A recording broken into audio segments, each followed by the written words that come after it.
Pitching and defense. Today, the Astros should have plenty of both. Last night, they flashed the leather in a win over the Padres. And today, the ace of the staff gets the start. Brett Myers and the Astros finished the homestand looking for 2 wins in a row. And it comes your way next.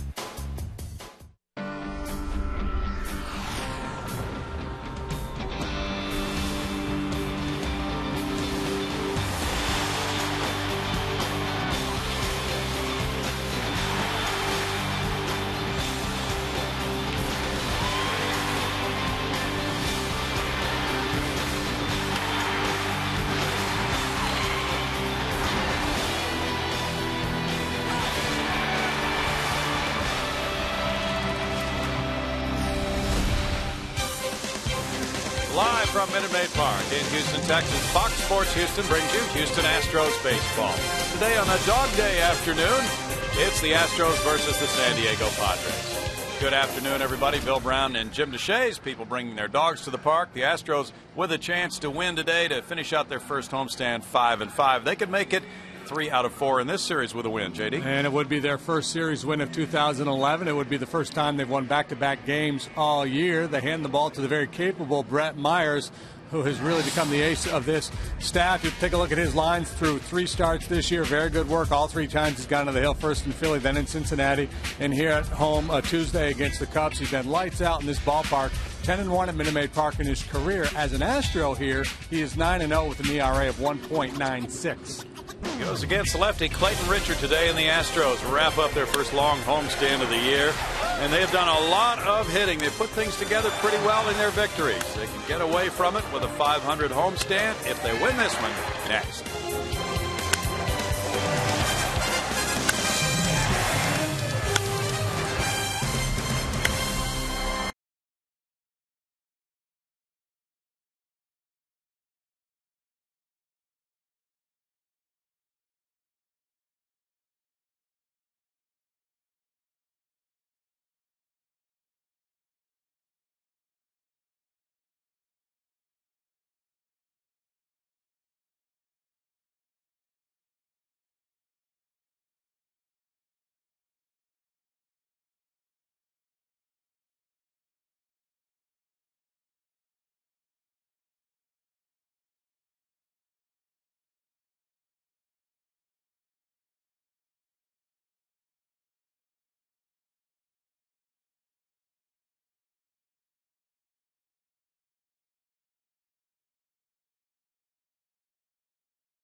Insurance Group.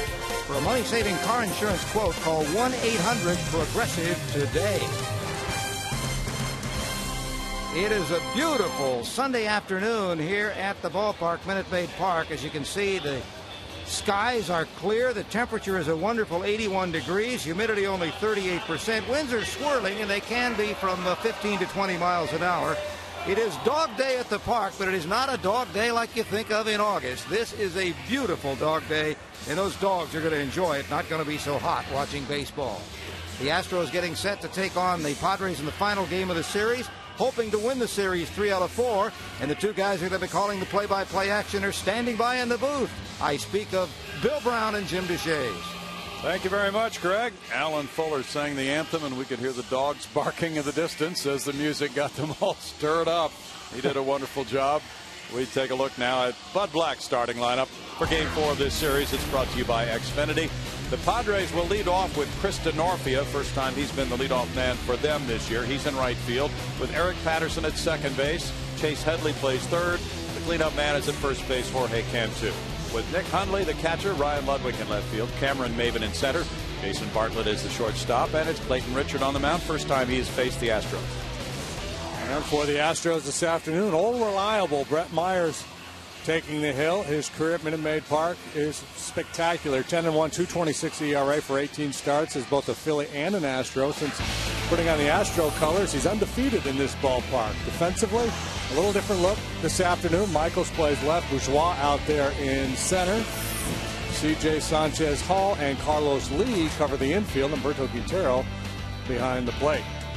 So both managers shaking it up a little bit here on this Sunday afternoon. Chris Denorfia first up. He hit the home run in the 5th inning Friday night in San Diego's 4-2 win. 261 for Chris. And that snapped a 13-inning scoreless streak for the Padres. They had been blanked 1-0 by the Astros Thursday night in the opener of this series with Bud Norris, Fernando Abad, Mark Melanson, and Brandon Lyon collaborating. The strike there to Denorfia evens the count for Brett Myers at 1-1. Myers 2-1 in his career against this Padre team with a 2.84 ERA. Denorfia is 3 for 4 in this series, tapping one foul. 1-2. The announcement was made just before game time that Anuri Rodriguez will begin serving his suspension for the fracas with the Florida Marlins today. It's been reduced from 3 games to 2. Tomorrow's an off day, so the suspension will be today and Tuesday night in New York. And good timing because you got Myers on the mound today, and typically he takes you deep into the ball game. Then you have an off day, so the bullpen should be well rested going into Tuesday's game in New York. So the Astros, of course, will be without the services of that right-hander in the bullpen. And a strikeout. Myers opens by whiffing Denorfia. And Eric Patterson comes up. Here's the strikeout. A little cut fastball up in the zone. Real pretty swing by Denorfia. Patterson is 28 years old, the younger brother of Corey Patterson. Corey's in the lineup today for the Toronto Blue Jays at Boston. And there is strike one as Eric shows Bud. He is 1 for 10 with 2 runs batted in for a 100 batting average. 0 for 5 as he got the start last night. And he was the leadoff man. Tempo very important to both the starting pitchers today. Myers and Clayton Richard for the Padres, 2 guys who do not waste a lot of time out there. Get the ball back, toe the slab, and ready to go to work. Curveball missing takes it to 1-2 on Eric Patterson, who opened the season on the disabled list with the left hamstring strain. But he had a sizzling spring, hitting .438, 14 for 32. I was going to show him a little away, a little in. Now this Patterson, Eric, is 4 years younger than Corey.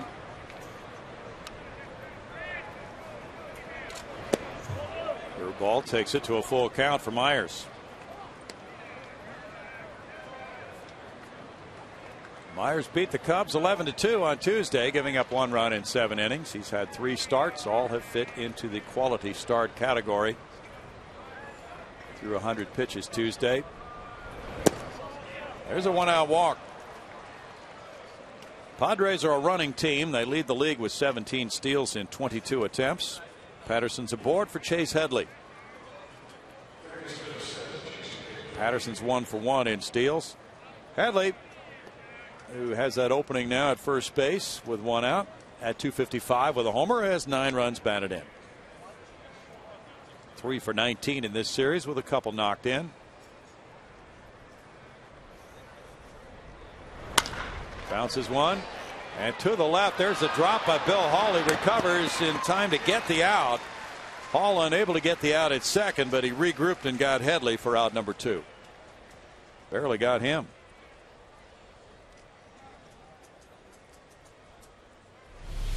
Ball was hit with some pace, so I think Hall was thinking double play, and in his haste to kind of catch, turn, and put himself in position to make that feed to second base, he mishandled the ball. Unfortunately, able to recover just in the nick of time. See how he's opening up his shoulders to turn to make that throw to second base. Ooh. Jorge Cantu with fantastic numbers against Brett Myers. Takes strike 1. Cantu 8 for 17 against Brett. 167 this season. He's driven in 3. Brad hopped the left-handed bat, gets the day off because of those numbers.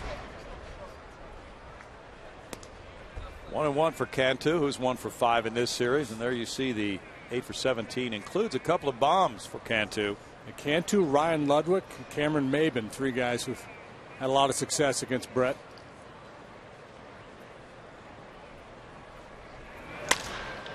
That's high to center field and deep. Michael Bourne back into left center in front of the 404 sign. The ballpark holds it for out number 3. Or Jason Bourgeois rather in center field. And there's no score.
Ball in center field. He's the leadoff man, followed by Angel Sanchez at shortstop.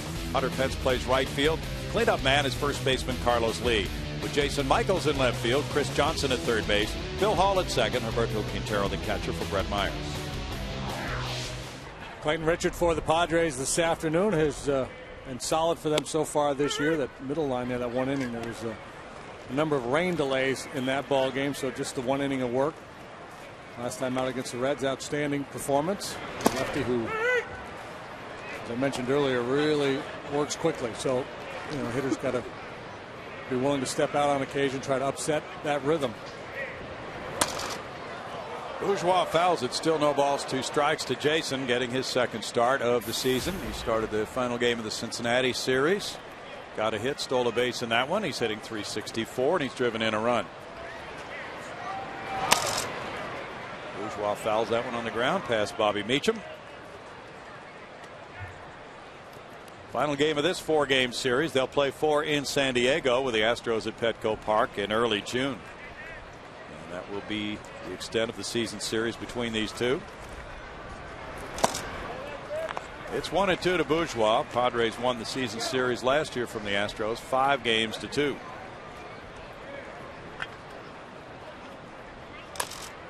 Padres will head for Chicago. They're on a 7-game road trip. The Astros travel tomorrow on the off day to New York.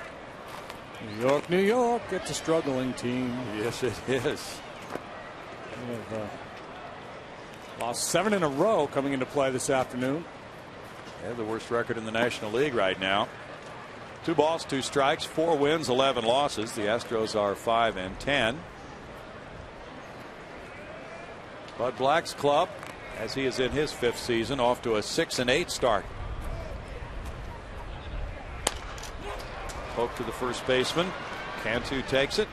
1 out for Richard. Richard, one of 3 left-handers who will face the Astros in the next 4 games. And defensive support comes from Ludwig, Maben, and Denorfia in the outfield. Infield of Headley, Bartlett, Patterson, and Cantu. And Cunley behind the plate. Richard fastball, curveball, slider, and change. To cut his fastball.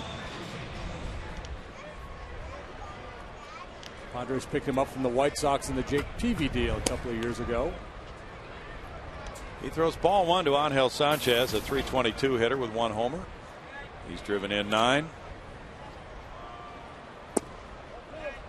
Angel looks at that one, and it's 2-0. He is 1 for 12 with an RBI in this series. Richard has walked 4 in his first 14 2/3 innings. Last year he walked 78 in 201 innings. A number that might get the hitter's attention. Comes in with that one, and it's 2-1. But it did not deter him from going 14-9 last season and leading his club in innings pitched with 201. Took the ball every 5th day, made 33 starts for the Padres.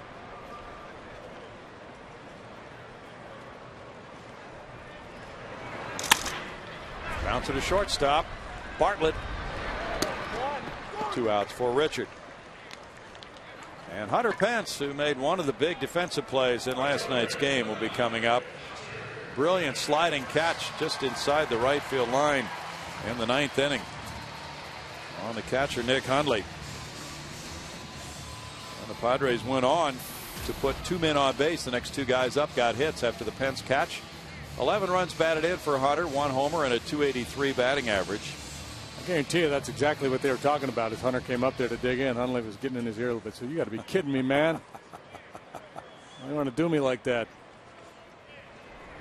Hunter's driven in runs in the last 2 games. There's ball 1 to him. He's had a nice homestand with 9 runs batted in and a .297 average for these 9 games. It's 2-0, so the Astros get their first look at Richard, except for Bill Hall, who's 2 for 5 against him. Matt Downs had faced him. A little scouting report from him. That's driven to center field. May have been backing and turning for the catch. Hit pretty hard, but in the wrong spot for Hunter Pence. It's scoreless after 1.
green initiatives during Play Green Week, April 26th to May 1st at Minute Maid Park. The week will include several promotional items and events promoting green initiatives and practices. For tickets and information about the Astros Play Green Week, visit Astros.com today. Bill? Well, there's a deep drive, and that makes it 1-0 as Hundley takes one out on the first pitch of the second inning. His third home run of the season, giving him 9 runs batted in. And Nick Hundley, who was robbed by that Hunter Pence catch in the 9th inning, it's one where no Astro can make a play on it. Maybe that's what Hunter said to him. Hey, pal, hit it out of the yard and nobody will make a play on it. No doubt about this one. A little get over slider looked like. Got over and it got out. 3 homers for Hundley. Now it's Ludwig. Ryan with strike one. He too has had very good numbers in his career against Myers. 8 hits, 13 at bats, 2 home runs. Ludwig sitting at 116 with a homer, has driven in 6. He cranks the breaking ball foul, and it's 0-2 to the former St. Louis Cardinal. Ryan was drafted by the Rangers in '99.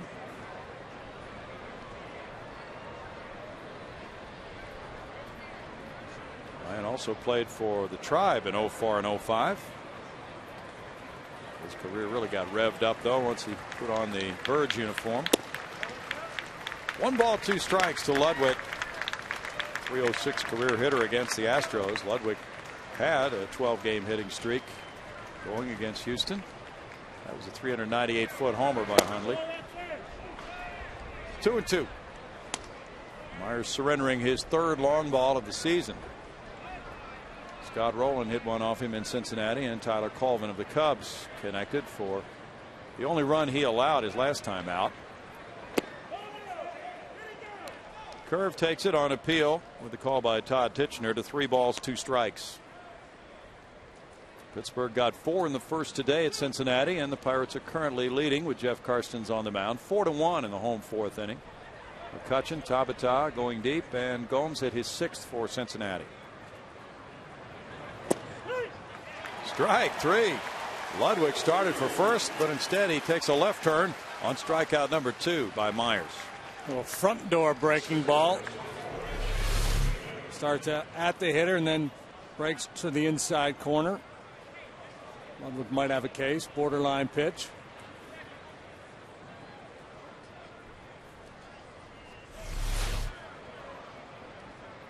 Looks more perplexed than angry. Yeah. Cameron Maben, 234, 2 homers, 4 runs batted in, has gone 2 for 10 in this series with a couple of walks. Put down a bunt hit the other night, and showing bunt there, he takes strike 1. He's that kind of guy. He's got the speed to drop down a bunt for a base hit. He also has a lot of power. He's got plenty of tools.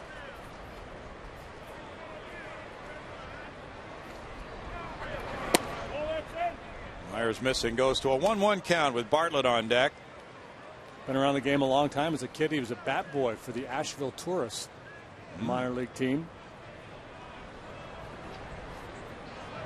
That's his hometown. Beautiful part of the country. You know who else had that job? No. Roy Williams, basketball coach. Really? Yeah. Not recently. A long time ago. Jason Bartlett's on deck. Maben just turned 24 a couple of weeks ago. First round pick in 05, the 10th player drafted. A drive to center. Bourgeois backing way back to the warning track, and that one gets off the wall on one bounce. Maben with those long strides heads for third, and he'll make it there without a play. Triple for Maben, his 2nd of the season. Padres have hit balls with some loft in this inning. He'll make Maben 6 out of 11 now in his career off Brett Myers. We talked about that combination of speed and power, and as if to prove the point, he shows you a little of both. Good power with this drive to center field and flying around the bases.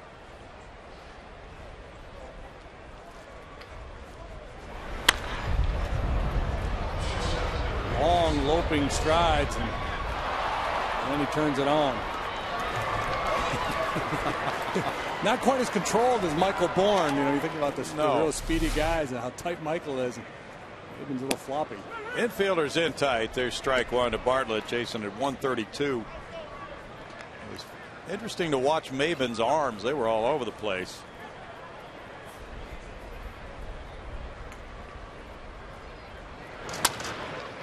Roll to short. Sanchez coming home. Quintero's got a rundown going to CJ. Johnson tags him out. And on into second. There's Bartlett. So the rundown occupied enough time so Bartlett could take second base. Yeah, good job by Maben staying in that rundown long enough to allow Bartlett to move into scoring position. So not much of a loss for the Padres. So they're moving on contact. There's a gamble if the ball's hit at an infielder where he's able to make a play on it. But his ability to stay in the rundown a little while allows Bartlett to get into scoring position.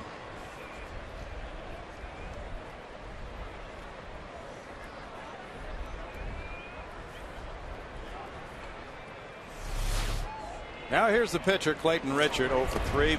So at the end of the play, Carlos in the play, and good heads-up play by Carlos, who has not played a lot of first base in that rundown rotation. It's nice to have backup. Richard's a 126 career hitter. He has 2 runs batted in this season. 9 for his career. He was the backup quarterback at the University of Michigan. No balls, 2 strikes to Clayton Richard, 27 years old. 8th round pick of the White Sox in 05, listed at 6'5" and 240 linebacker size. And a strikeout for Brett Myers is number 3. It's 1 run, 2 hits, 1 left for the Padres. They lead 1-0.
Lead off the home second, playing at first base for his second start at that position this season. Fans enjoying a nice sunny afternoon. Lee smacks one on a line to left field. Ludwig back. One hard hit out. Hunter Pence hit his ball hard in the first inning.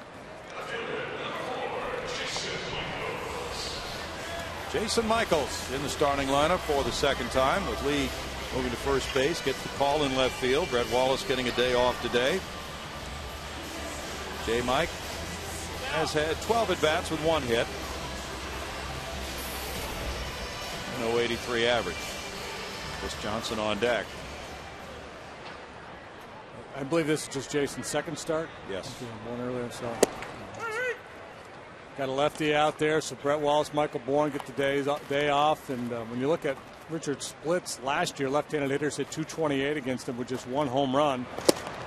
Righties 281, 15 home runs. So it's a good time to get as many right-handed bats in the lineup as possible, and important for these bench guys to get some ABs. True.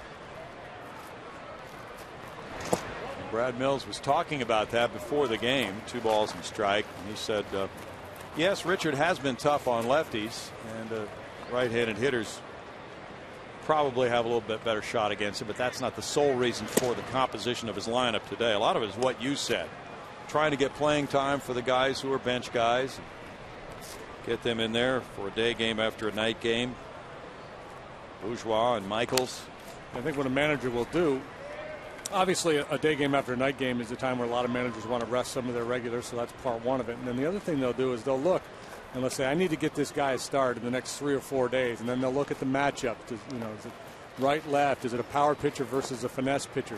Does my guy have success against a given pitcher in the past? And then they'll say, all right, this is the day I'm going to put him in there. 1-out walk to Michaels. He's aboard for Chris Johnson. Astros face a couple lefties in New York too, I believe. Yes, they do. Nice, and then the knuckleballer Dickey, and then another lefty, Chris Capuano, on Thursday. So lefty, knuckleballer, lefty. And the manager, well aware of that, made mention of it. 182 for Chris Johnson, 1 homer, 6 runs batted in. He went deep in the 4th inning last night, a 2-run homer to tie the game. This one goes to right. He rocks this one, sends Denorfia back. Denorfia high, but it's over him and off the wall. And now J. Mike, who paused at second base, gets to third on a double by Johnson. Hard hit ball to right. And CJ showing some life in that bat. Hit into some hard outs in recent games and now starting to find some holes. And Jason, we couldn't go too far for fear of being doubled off if Denorfia was able to make a catch on this ball. So Jason trying to get the read as he gets to the base. Went by it and had to reach back and tag, but that's as far as he was going to get anyway.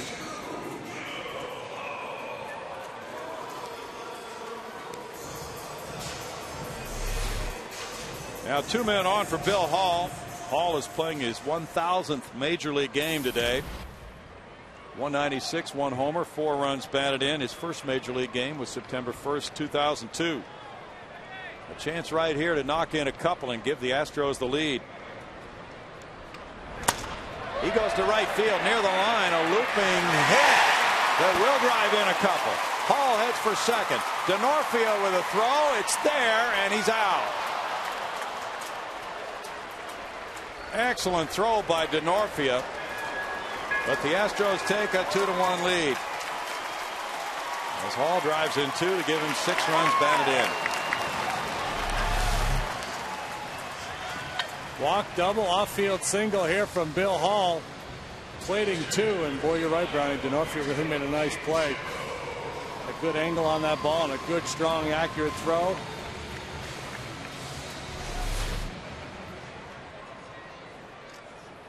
Now Humberto Quintero. Well, the hitters are getting some good swings in here in the early innings. Quintero with a .303 average has 1 RBI, has 3 doubles and a triple. Those swings are not going to scare Richard out of the strike zone. Very aggressive with that first pitch.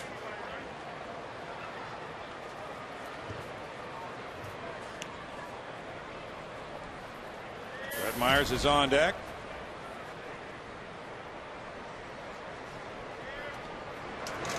I guess if you played a little major college football and you're a quarterback and you've had 280-pound guys running at you, don't scare easily. Probably not. Batting average against him was .200 for his first 3 starts. Quintero and J.R. Tolles have combined for a very effective catching platoon offensively this season. J.R.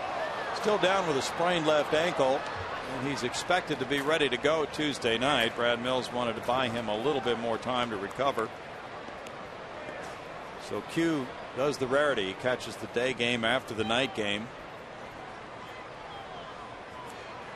JR could catch if needed today later on. By the way, the emergency catcher is Matt Downs. And Matt caught for about a month in AAA in 2009. A strikeout takes care of the Astros in the 2nd inning, but earlier they get 2 runs on 2 hits, and it's 2-1 Houston.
is correct.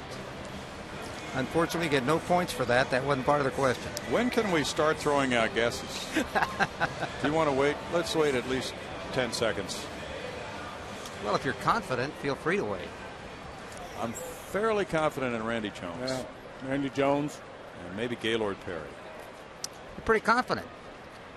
You still need another, though. How about Peavy? Do you get 20? Peavy, maybe 19. The question was, pitchers have won 20 or more games only 3 times. Who has done it? Oh, it could be. Somebody could have done it twice. I think Randy might have done it twice. Denorfia takes strike 1. We'll give you the official answer in a few moments, but let's just say unofficially, we have an answer. Okay. 1-1 to Chris Denorfia. What a gorgeous day out there for the dogs and the people. And good day for hats. Patty's looking for dogs. She's going to have a special in-depth report. Some undercover reporting.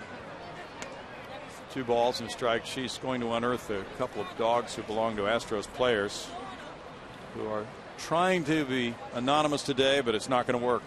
She's found them. 2 balls, 2 strikes for Brett Myers.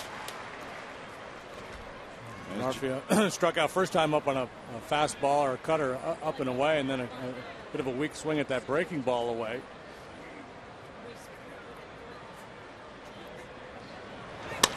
Now he reaches for this one, taps it out to shortstop. Charged by Sanchez. Quick turnover there from glove hand to bare hand. 1 out. All right, let's take a look at the AT&T Trivia Challenge. The question once again, Padre pitchers have won 20 or more games only 3 times. Who has done it? The answers that Brownie and JD had were correct. Randy Johnson twice, 22 in 76 and 20 in 75. Gaylord Perry 21 in 1978. So that one goes in the win column. Well, Randy Jones, I remember Pete Rose, who was a switch hitter, batted left-handed against him. He was so difficult to figure out right-handed with that sinker he had. Eric Patterson takes ball 1. He could pitch again. You know, we were talking about, you gave the report on Clayton Richard working so quickly. Talk about working quickly. Randy Jones. One ground ball after another. It really was. 315 innings he pitched in 76. Oh. 25 complete games. 25 complete games. That's amazing. 1 ball, 1 strike. Averaging less than 3 strikeouts per 9 innings. That's beautiful. Here it is, boys. Yeah. A lot of times they swung at that first one.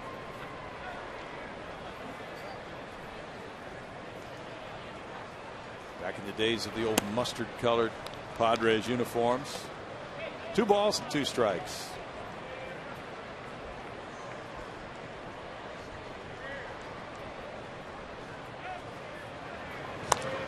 Pulled foul.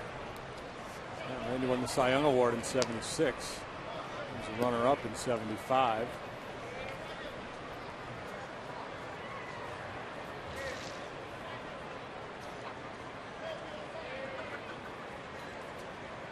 Well, we'd love to bottle this weather and take it on the road, but it's not going to be this nice in New York, is it? Not likely. We were hearing about a 60% rain chance for Tuesday night at Citi Field.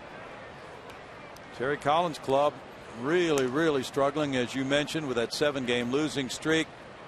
A 4-11 start. Pitching just has not been solid at all for that Mets club this season. And they've had some injuries, but it'll be Neese, Dickey, and Capuano, as you mentioned. Wandy, Bud, Norris, and Jay Happ for the Astros. 3 balls, 2 strikes. And Mets just put Chris Young on the disabled list yesterday, I believe. And Capuano, he's had a lot of arm problems in his career, so they're taking a couple, gambles on a couple of guys, hoping they return to form. Well, they've gotten Carlos Beltran back in the lineup in right field this year. That's one thing that's gone all right for them.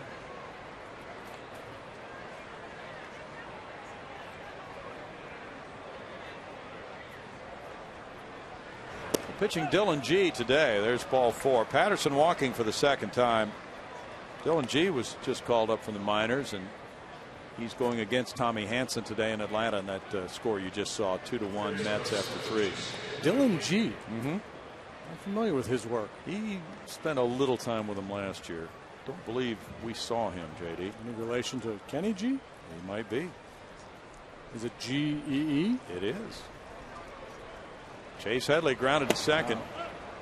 You see the headlines in New York if he does well. Gee whiz!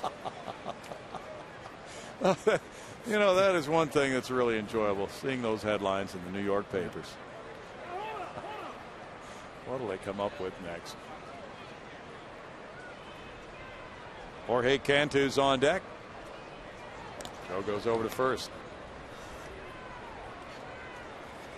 They were calling A-Rod A-Fraud for a while.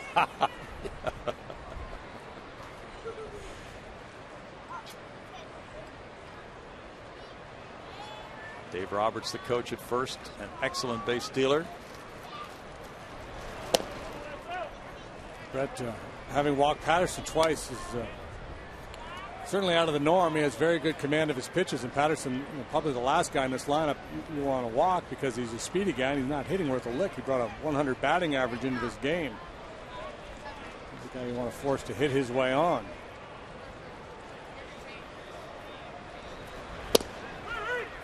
Myers gets it in for a strike. It's 2-1. Dave Roberts, a cancer survivor.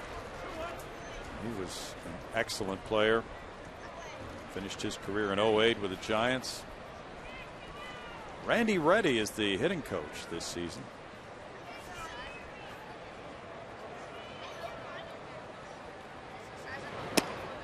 Myers is off there, and it's 3-1. A little out of sync this afternoon with his command. Not quite as sharp as he normally is.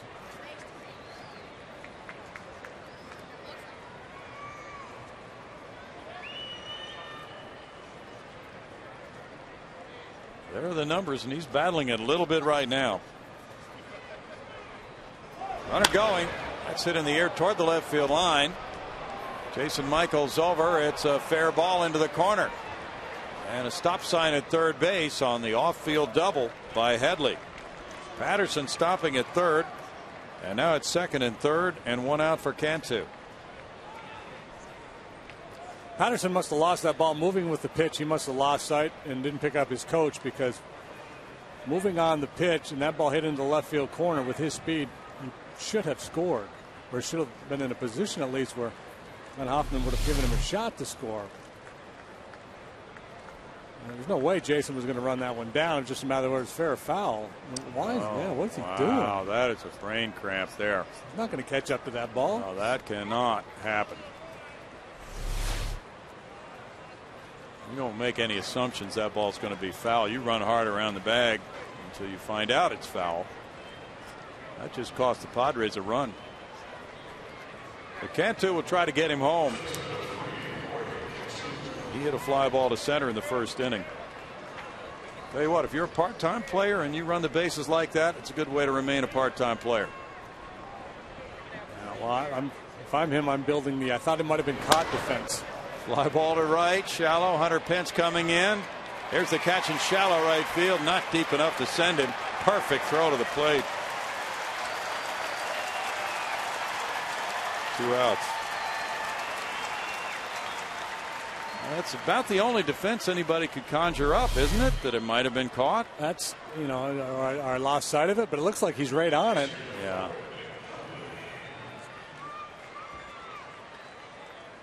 And this fly ball to right field, not deep enough for him to tag and advance. Q knows the base runner's not coming, so his main priority is just to make sure he knocks it down. Now Nick Hundley, he whacked the first pitch to him in the second inning for home run number 3 of the season.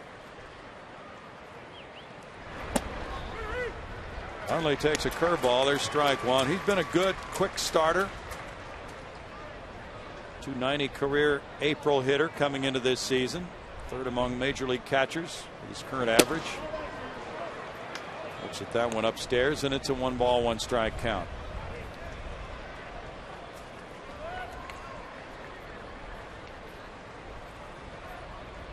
Nick's 27 years old, from Corvallis, Oregon. Grounds that one foul. And it's 1-2. Breaking ball stayed in the middle of the plate a little bit. And Q wants to go and have a chat with Myers. Big pitch coming here. You got the jump on Hundley. He's been their best hitter so far this year. 2 runners in scoring position. They want to make sure they're on the same page. Well, they want to try to finish him off. Some people think Nick Hundley is the son of Todd Hundley. Not true. His father was a football player at Western Oregon and is a coach at SMU. Or has he moved on since then? You mentioned that. He's at UCLA now. UCLA. I believe, yeah. 2 balls, 2 strikes. Different Hundley family.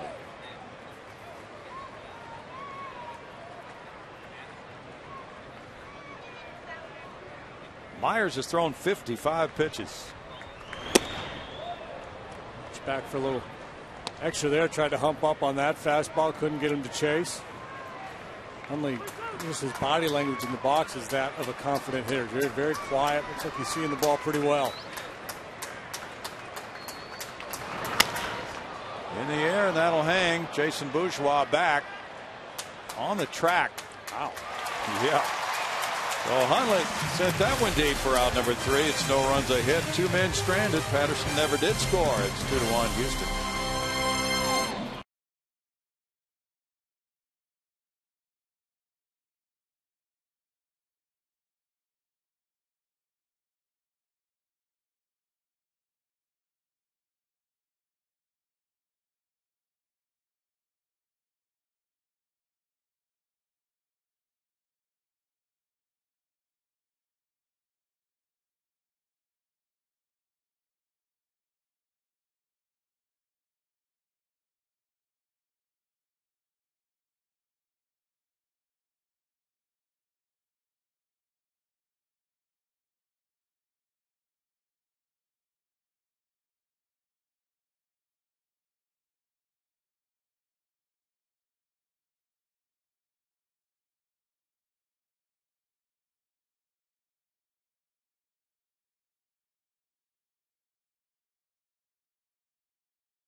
Bill and JD sent me out here on a mission to find the celebrity dogs. I have done just that. I've got Mary Catherine Melanson here with their dog. I've got the Wallace dog over here. This is Taylor with Brett Wallace's dog. We've got Chris Johnson's dog over here. I'm going to let you guys introduce the dogs and tell us a little bit about them. So this is Dexter. We got him last year. He is 8 months, and he's Brett's best friend. Brett's best friend. Okay, Mary Catherine, this one is just a sweetie. We got Louie in spring training. He's named after Lou Holtz, the Notre Dame football coach. And he's been a great dog for us. He's 3.5 months old. All right, and CJ's dog, Harley, over here is a beast. How did you get saddled with that one? You know, CJ really wanted Harley to be a part of this day, so Taylor and I, out of the goodness of our hearts, have been dragging Harley around with us and these little puppies who just want to play. So it's been very fun. Well, you guys are troopers, and both Brett and Chris accosted me yesterday in the clubhouse and said, we want our dogs on the air. I'm not sure why, but, you know, what is it about these guys and their dogs? You know what? They're always happy to see you. So it's just a really fun part of the day to have your puppy waiting for you. So I think they're just proud of their dogs. All right, well, it is a dog day afternoon out here. I am totally out of my element. I'm going to get out of here, work my way through the pooper scoopers, and get back up to where it's safe. But here are the celebrity dogs out here in the outfield, guys. You did your duty, Patty, and you did it well. Thank you. I did not do my duty. And the dogs, of course, will be DVRing this telecast so they can watch themselves tonight. Jason Bourgeois with a line drive single to right field. The Astros get hit number 3. As he takes it the other way against Clayton Richard after Myers struck out. Sanchez is next. CJ's dog just a big old burly guy, huh? Yeah. He doesn't want to do it. He's just hanging out. A lot of bulldogs in this parade. Lots of bulldogs. Seems to be the breed of the day. I almost saw Mike Hampton down there. Angel Sanchez. He's known as a bulldog around here. There's ball one. Oral Hershiser was known as a bulldog.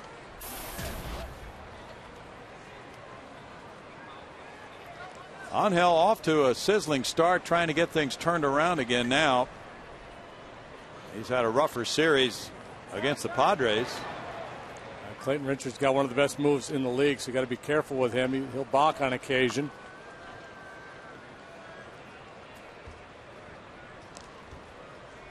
Just when you start lobbying the umpire right away. That's a balk move. He's stepping towards home. Yeah. Planted that seed in the umpire's mind. Good jump. Hundley had no chance. Bourgeois is amazing. He's 5 for 6 in steals. And he doesn't need much time to figure things out. Very aggressive, going early in counts usually. And Richard tried to employ a little bit of a quick step there, but it didn't matter. Good jump, high throw, no play.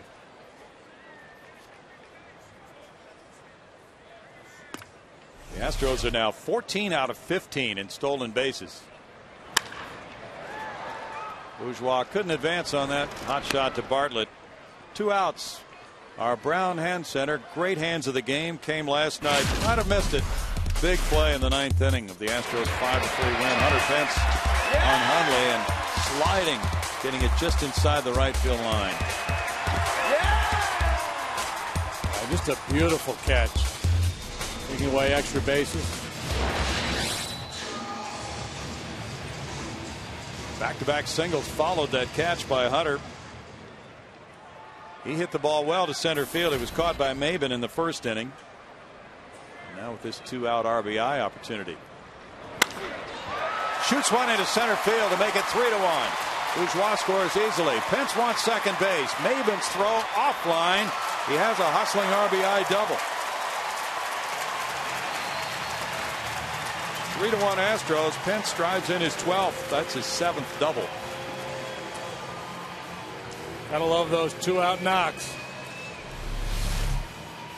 And working the Astro hitters away for the most part in this series, pitching them away, playing them as off-field hitters in the outfield. And you see those pitches one after another in the outside part of the plate. You start to look out there and take advantage of it.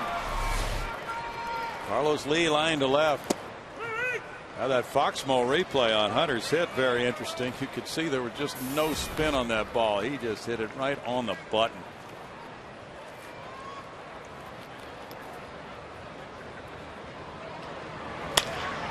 That's out into left field, and it might loop in for a hit. It is an RBI single as Pence scores to make it 4-1. Lee halfway between first and second, and the throw to Cantu, not in time to get him. RBI number 8 for Carlos, who scrambled back to first.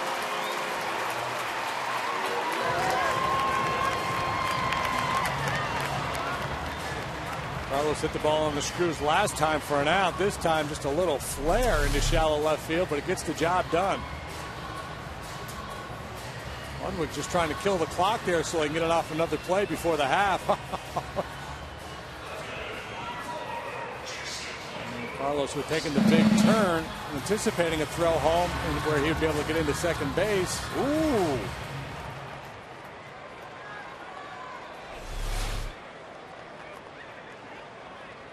He's aboard for Jason Michaels, who walked and scored in the 2nd. Strike one. Carlos swam into the bag, coming in from the right field side. Like he almost had to use one of those arm extenders to get into first base. 1 ball and 1 strike. It's an arm extender. Well, just makes your arm longer. I need to get one of those. Just looked like his arm grew, didn't it? Can that help you reach through a fence and pick up a lost golf ball? I'm hoping. 2 balls and a strike for those of us who have much experience in doing that. And realizing at the last that he had no play at home, so he's trying to hang on and squirt it out of his hand. 3 balls and a strike to J. Mike, who walked and scored in the second inning. 5 hits for the Astros, who have the 4-1 lead. Carlos now has a 5-game hitting streak. 3-2. Now with 2 outs, Lee will be setting sail. The Astros have not won a series from the Padres since 2009 when they went 3-1 at Petco in a 4-game set. Foul ball. Over the years, though, at home, whether it's in the Astrodome or here in this park, the Astros have a very good winning percentage against San Diego, .587. Chris Johnson's on deck. And a strikeout for Richard ends the Astros' third. With 1 out, Bourgeois drilled a single to right field, stole a base, scored on the Pence double. Pence came home on the Lee single, and the Astros lead at 4-1.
Run support. He faces Ryan Ludwig leading it off in the 4th. Off the end of the bat, that dunks into shallow right center field. First pitch swinging. Ludwig is on. Let's go to Greg Lucas. You know, we got a lot of special deals for Astro fans available every Friday through Sunday home game. The Coca-Cola Value Zone scores you a mezzanine ticket, hot dog, soda, and Astros cap for only $20. All you have to do is to present the label from any specially marked 2-liter Coke product at the box office or enter the code on Astros.com. Cameron Maben, who tripled to center field. As Ludwig on at first, there's strike 1. Maben had a double and a triple against the Dodgers back on the 10th of April after entering the game in the 7th inning. On opening day, he had a 2-out game-tying homer in the 9th against the Cardinals of Ryan Franklin. Myers feeds Sanchez, and then on to Lee. That's nice work by the shortstop. And with Maben going down the line, you have to do everything well to execute that double play. And Myers didn't have time to wait. Ideally, maybe hesitate just a beat, but couldn't do that with Maben going down the line. So he's just kind of throwing the ball over the bag and letting Sanchez adjust to it. The ball was a little bit behind him. He was able to reach back, grab it, and complete the double play. See Myers here wasting no time. Just going to get it towards the bag and then trust Sanchez's ability to make the adjustment. 1-6-3 double play. Now Bartlett looks at strike 1. 13 double plays for the Astros this season. This is game number 16. Myers has a 1-1 count with the pitcher Clayton Richard on deck. chance to face the minimum for the first time in the ball game. There's been base runners in every inning, including this one, but that double play really helps clean it up. So the pitch count at 63 right now. It'd be nice to get Bartlett here and then have the pitcher spot leading off the fifth. That would be ideal. Bouncing the curve, he goes to 2-2. Boston got 4 in the second and leads Toronto 4-1 after 4 at Fenway. The Red Sox 3-10. Jacoby Ellsbury hit a 3-run homer, his third of the year. John Lester on the mound.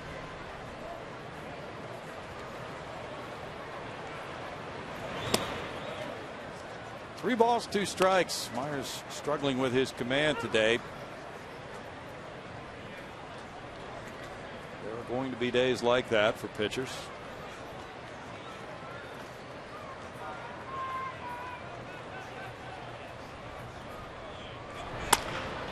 Into center field. Well, that plan sounded great, but now Richard will come up. Yeah, you know, a lot of times after a rough start, a pitcher will say, I didn't have my good stuff. But really, most of the time, it didn't have command of his good stuff. From start to start, for the most part, guys, you watch their pitches and their velocity, and it's usually in the same range. Sometimes they just don't have the bite on the breaking ball, or the velocity might be off a little bit, have a little bit of a dead arm thing going on, but usually it's more command than anything. Ball 1 to Richard. He struck out in the second inning.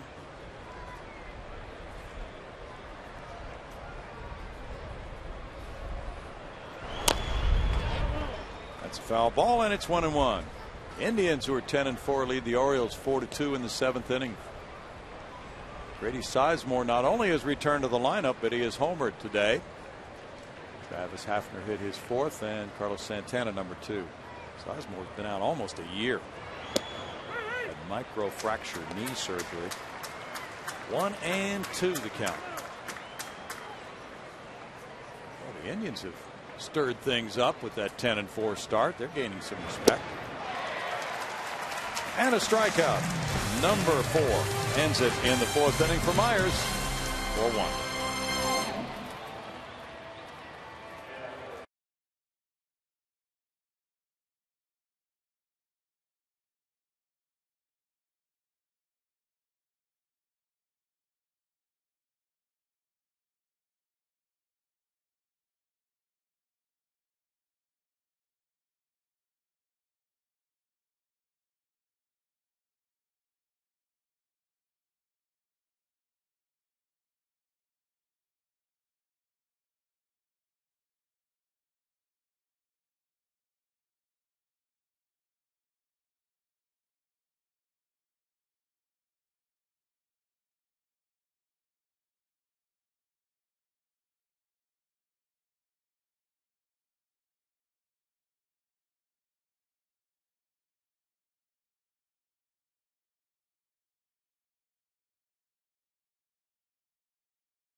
Padres. Then Bill Hall with a 2-run single in the second gave the Astros a 2-1 lead.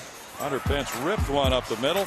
That drove in run number 3 in the third, and then he scored on a Carlos Lee hit. It is 4-1 Houston. And the home fourth begins with a Clayton Richard breaking pitch outside to Chris Johnson, who doubled to right in the second. Ball 1. Chris really had a nice line drive over the head of the right fielder to Norfia. Cameron Maben has been playing a lot of the Astros right-handed hitters well over into right center field throughout this series, and that's where he is right now. Came in there, but for the most part they've been pitching the right-handed hitters away, and they shift their defense to accommodate that. And also because of the nature of this ballpark, you see some teams set their outfield the way that the Padres have it set. You see Ludwig, the left fielder, way off the line, protecting that cutout area at the end of the scoreboard. And really, when you look at the splits between the outfielders, it's pretty conventional. They basically just shifted the outfield, giving the left field corner. Good point. 3-2. Chris Johnson talked last night about the fact that he would like to start taking the walks when they become available to him. This one near the right field line. DeNorfia comes over. It'll be a foul ball and can't be played by Patterson. CJ's walked twice this year. It's hard to change at this stage of your career. He's a young major league player, but he's been playing professionally for a few years. And for the most part, as a hitter, I think you are what you are, but that doesn't mean you can't improve in certain areas. And the ability to draw a few more walks obviously helps in terms of the on-base percentage, but it's going to get you better pitches to hit too. See, because if you chase out of the zone like that, then the pitchers aren't going to give in to you. And then strikeout number 4 for Richard.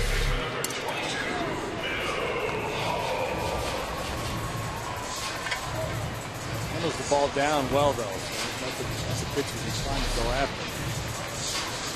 Yeah, that's the other part of it. If you're a pretty good bad ball hitter, and that's one of your strengths, and it's hard to get away from that.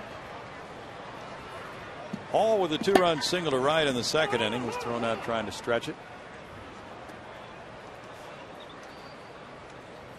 Now's the point where somebody says, you can't give him time like that, somebody's going to get hurt. Yeah. I've never in my life seen a pitcher get hurt when somebody steps out of the box late like that. Well, never. that's true. But that's what everybody, he's going to get hurt. You're going to hurt somebody. You can't give him time. Here's another question. Give me documentation. Show me evidence of a pitcher ever getting hurt. Question from this date in Astros history to see if you've ever seen this: a triple steal. A triple steal? Wow. How about that? No. Well, according to this note, 1963, the Astros, the Colt 45s at that point, had a triple steal from Howie Goss, Carroll Hardy, and Bob Aspromonte. Wow. I was asking Brad Mills if he had ever seen one. He said, well, I saw one on TV when I was managing in the minors, and Don Zimmer was managing. Zimmer's the guy. Yep. I remember Zimmer, putting a hit and run play on with the bases loaded. Right. Near the line in right, DeNorfia. Whoa! Banged into that barrier and held on. Tremendous catch. And he caught that one in the rib cage.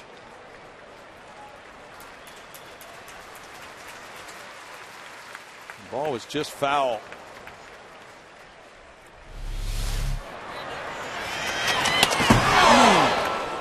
Hello. That'll take your breath away. Yeah, he mashed his arm into the side. His left elbow, I think, got caught against that railing. Great concentration, because you can feel that wall sneaking up on you when you get that close, but did not take his eye off the ball. That's one heck of a catch. Quintero, the batter. So, yeah, I remember the story about Zimmer putting a hit and run play on with the bases loaded. I didn't realize it turned into a triple steal. No, I didn't either. But Brad Mills brought up another interesting point from watching Don Zimmer manage the Cubs. He said, well, we'd have a night game so we could watch the Cubs play in the afternoon.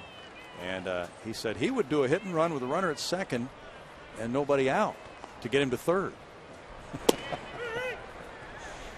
If it would be a slow runner who wouldn't normally be able to advance on a ground ball, Oh, there's a lump. Yeah, you got a little something going on right there. Some swelling immediately. Strikeout. That's number 5 for Richard, and it is 4-1 Astros after 4.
AT&T, by Jack in the Box, and by Gullo Automotive. I was just telling Brownie, down here in the sun, it's sometimes hard to find my cursor on my computer, so some of you who are writing, I'm a little slow. We understand for these day games that they may not get immediate responses, correct? Yeah, you got to cover stuff up and look. Of course, if I take the sunglasses off, I can see the screen better, but then it's too bright. Yeah. It's a quandary. Yeah, it is. You need a parasol or one of those. One of those would be nice. Mrs. Bush has a nice big one on. Looks like Kristen Orphy is going to come out of the game, and Will Venable be pinch hitting. We were afraid of that after seeing him bang into that railing, JD. Yeah, he was able to get his arms down to brace himself a little bit, but it looked like he paid the price of that big lump on his forearm. Well, Kristen Orphy 0 for 2, leaving the game. That tremendous catch on Bill Hall's foul ball here at the catch. So gets the arms down just in the nick of time to protect his midsection a little bit, but hard into that railing. And there's the swelling already in the left wrist. Will Venable replaces him. He is 1 for 9 in this series. And it means a left-handed hitter now to face Myers, who delivers strike 1. Venable started first and third games of this series. Rick Adelman in the house. Oh. Well, you know, Jeff Van Gundy has come to many games through the years when he was the Rockets head coach. Nice to have Rick following in that tradition. 1 ball, 1 strike. They came close to a playoff team this year. 1-2. Certainly strapped without the presence of Yao Ming. He was up against it, but managed well what he had this season. Now we wait to find out what's in the immediate future for Rick and the Rockets. Is Yao coming back? I don't think Yao is. But the question is Rick coming back? That seems to be answered later. Fly ball, and Jason Bourgeois, Jason Michaels. 1 out. And now Patterson. Eric has walked both times in this game. Twins lead the Rays 4-2. They're in the 5th inning at St. Petersburg, and there's been a change in the closer slot for the Twins. Ron Gardenhire has decided to go with Matt Capps now instead of Joe Nathan. Jason Kubel hit his 2nd home run. You're already a pretty unhappy camper after last night's loss. There's strike 1. They give it up late last night? I don't know how they lost. They've lost 4 in a row. They're 4-10 right now. 1 ball and 1 strike. Yeah, that division's upside down with Cleveland and Kansas City leading the way. A good way to describe it. 1-2. Whatever happened to the old upside down cake, JD? Have you had one of those the last decade or so? I don't hear much about it anymore, Brownie. No, not at all.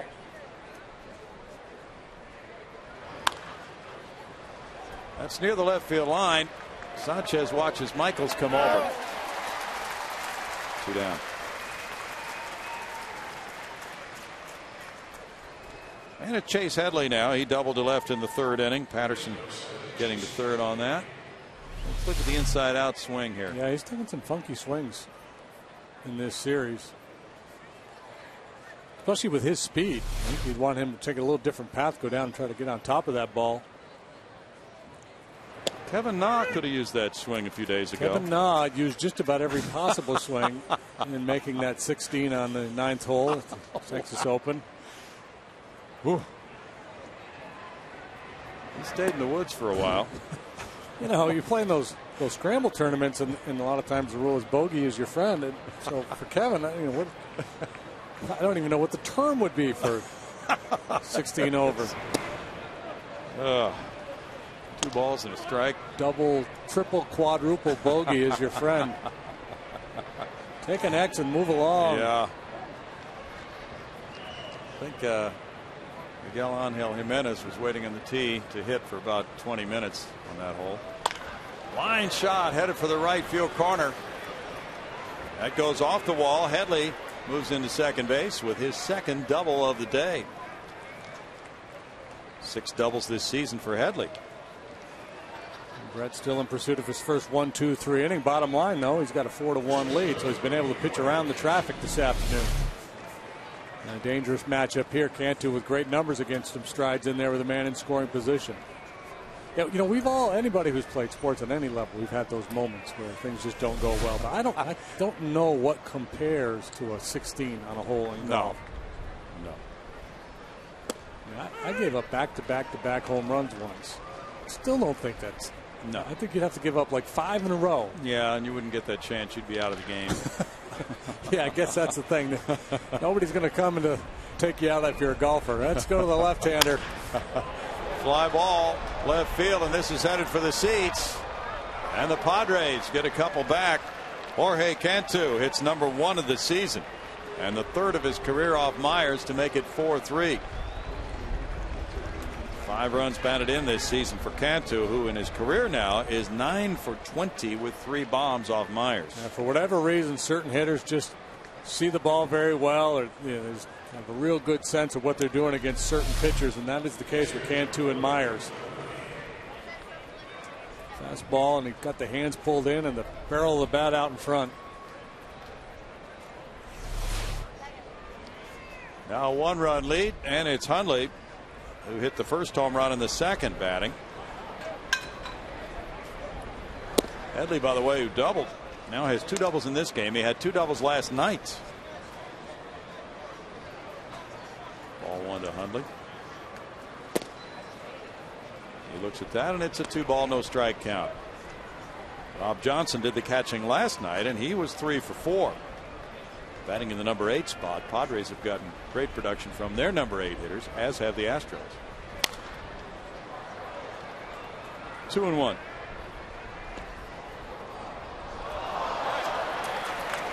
Myers has given up 3 runs in a start for the first time this year. But he has been something in terms of going at least 6 innings in his starts. 35 of the last 36 games he's gone at least 6 innings. 2 balls, 2 strikes. He's thrown 89 pitches right now. That might be a pretty good test for him today to go 6.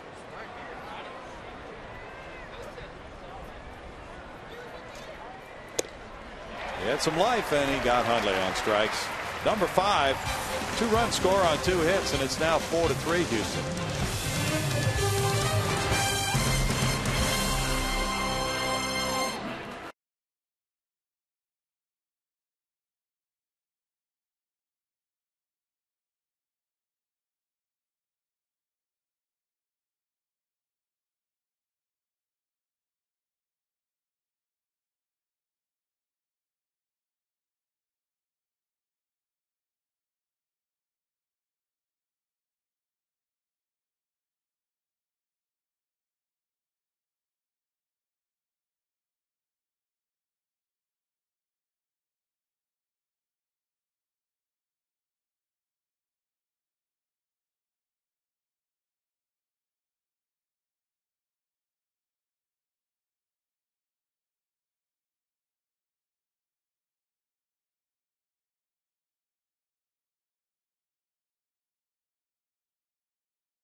Taking strike one.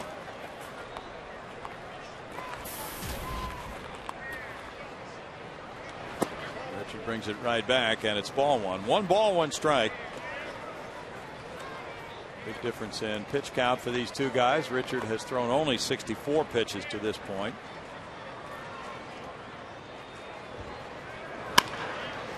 One hopper to third. Headley over to Cantu. 1 out for Richard. Richard reminded me a little bit of another former Michigan guy who went on to pitch in the big leagues, Jim Abbott. Oh, yeah. Left-hander. Similar in stature and delivery. Reminds me a little bit of Abbott, too. Abbott was about that same height. Jason Bourgeois singled, stole a base, and scored in the 3rd inning.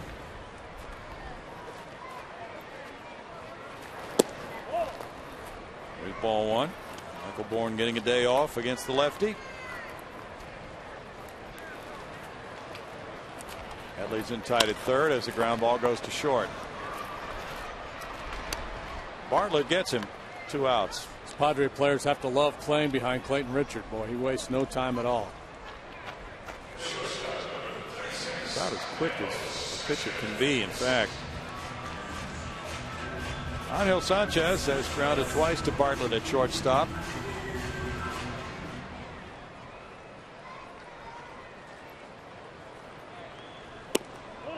Ball 1. Now look, he's right on the mound. Ready to go to work. Got that little Doug Brocail backpedal to the mound after he makes the pitch. That's right. Boom, get it. Here we go. Doop, doop, doop. Never strays far from that rubber. That is quick. When the hitter's ready, he's ready. That's flared foul. Cantu coming over, and he reaches over into the stands and catches it.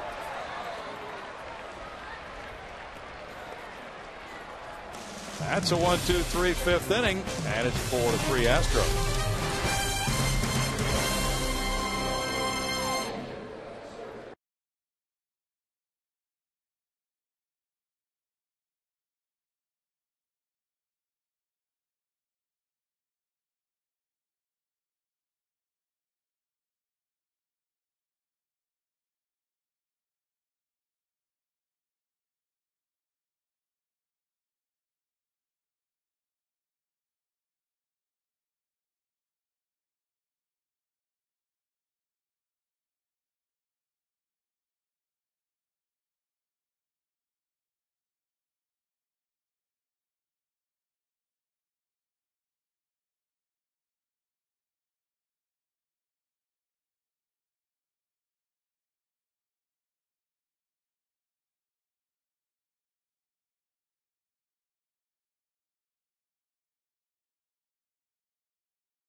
Cannon, you guys are in from Illinois where it is snowing up there, but you are sporting your Astros gear. Oh, we got the T-shirt on, the shorts. We ain't wearing this in Illinois right now. It's cold, it's 40 degrees, and it just feels so good to be out here in the sun and by the pool. And regardless of those other teams, you are an Astro fan today. Yes, ma'am. Astros fan all the way. All right, and Cannon, you are going to leave the game shortly because you've got tryouts for All-Stars this afternoon. Is that what I hear?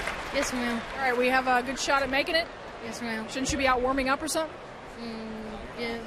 He's that confident. All right. For all that, you guys are progressive fans of the game. Enjoy the rest of the game and enjoy this beautiful weather, guys. Yeah, enjoy. Yeah. Good luck. Tryouts. Ludwig hit the first pitch. Fly ball caught by the left fielder, Jason Michaels. 1 out for Brett Myers. And now it's Maben who has a triple, and he bounced into a double play. Looking at ball one. Mentioned earlier in the game that Maben had bat boyed for the Asheville Tourists when he was growing up, and that Roy Williams, the basketball coach, also held that job. Cal Ripken Jr. was a bat boy, dad managing. Okay. And Thomas Wolfe, the novelist, also was a bat boy for the Asheville Tourists. It's a pretty impressive group that held that job. Well, Asheville at one point was an Astros farm club. In fact, Mike Sims had a big year there. 2 balls and a strike. There used to be a really short porch to right field, but I think they have a new ballpark since those days. Yeah, I missed that league, South Atlantic League. Mm-hmm. Might have been glad you did with the dimensions of that ballpark. Well, it was known as a hitter's league, too. Up the middle, Sanchez diving, gets up quickly, throw to Lee, safe at first. Did everything he could do, but Maben is fast.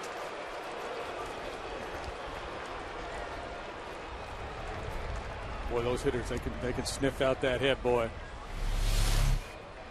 Watch how quickly Angel gets to his feet, unloads the sidearm throw, and they've been able to beat it. Angel usually comes over the top. He had no time to do it there. Nice play, but Maben's speed allows him to beat it. It's hit number 8 for the Padres. Maben has 2 of those, and he might be running here. Bartlett's the batter. Ball 1. Padres have stolen 4 bases in this series, and the Astros have 6 steals.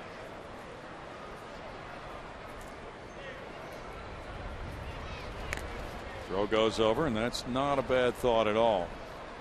Number 8 hitter at the plate. And with a pitcher on deck, the Padres would probably think about generating something here with Bartlett. Try to at least stay out of a double play in this situation.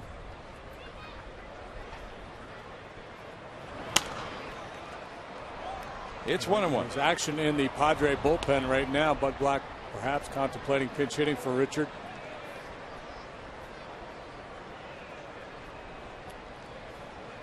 Oh, he's got to at least be contemplating it. Yeah. Yeah, the way things have gone in this game.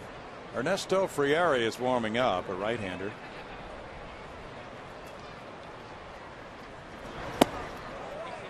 Curve makes it a 2-ball 1-strike count.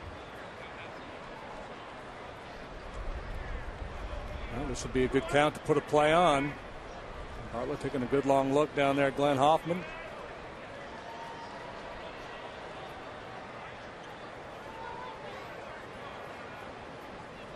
Maben's going. Quintero's throw to Bill Hall, not in time. He did not have an easy pitch to handle, and it's a steal for Maben, his 4th of the year. Pitch was ball 3. So it's good on both counts for the Padres to get the stolen base. They got a favorable count now for Bartlett as he took that pitch to allow Maben to get the bag. 3-1 count now with a runner, the tying run in scoring position.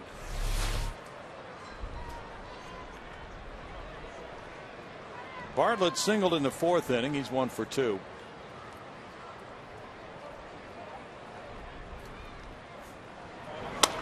Ground ball up the middle. Sanchez takes a look at third, throwing to first. 2 outs. Maben got a nice jump. And now it'll be the pitcher batting, Richard. Gonna let him hit. Interesting. Richard has struck out both times. Florida 2, Philadelphia 2 after 6 in Philly. Cole Hamels for the Phils. Anibal Sanchez for the Fish. Polanco hit his first homer.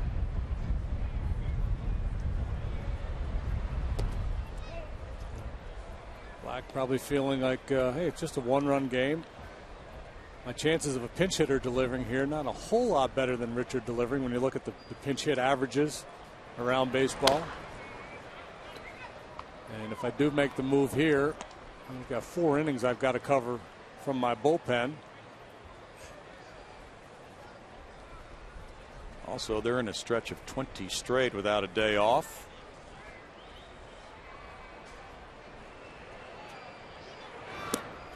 Curveball works for strike 2.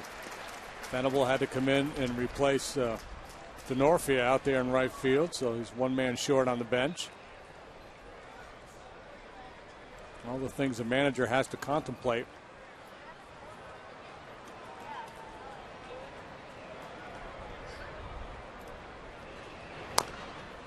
Top foul. Still 1-2.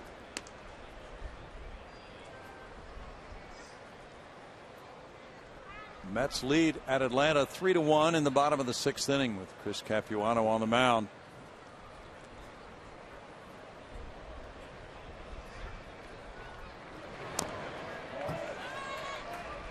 Capuano's former mates, the Brewers, getting beat by Washington this afternoon 7-2 here in the 6th inning in Washington. Gallardo started for Milwaukee today. Pudge Rodriguez has gone deep in that game.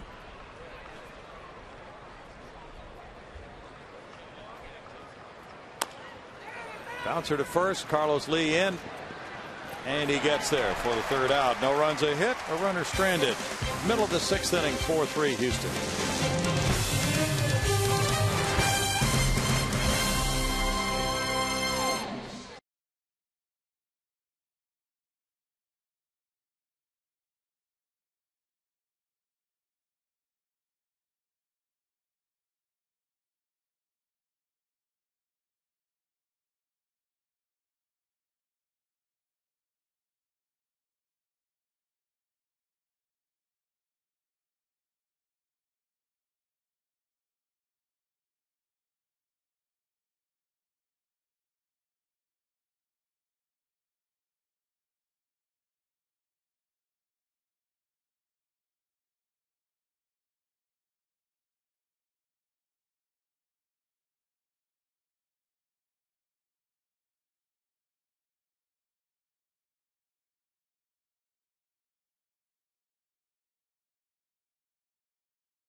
Reminder that Chevy is proud to support youth baseball leagues in your local community.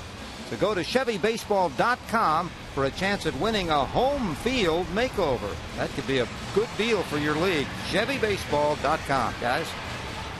Speaking of makeovers, JD and the skipper Brad Mills were talking about the idea of an office makeover for him. Pretty good. There's been a little plumbing mishap down there, and Mills's office needs a little work. Hunter Pence with the Astros leading 4-3. It's one foul, strike one. He's lined to center, and he hit an RBI double to left center. Just a screaming liner in that 3rd inning. The Astros have been out hit 8-5. That's a line drive over shortstop. Oh, he's been right on everything today. 2 for 3.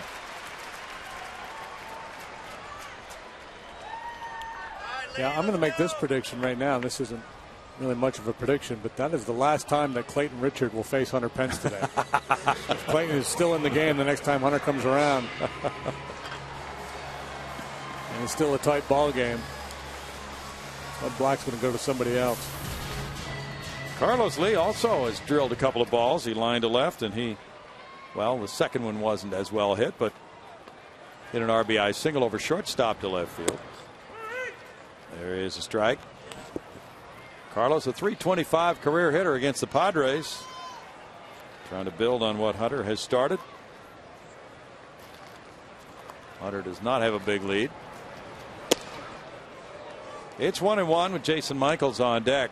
No, Richard is so deceptive out there with his move to first base. If you get a big lead, you're just going to find yourself leaning back to the base as he delivers. So you're better off taking a short lead and having a little momentum headed towards second with the pitch. You see Hunter dancing back there.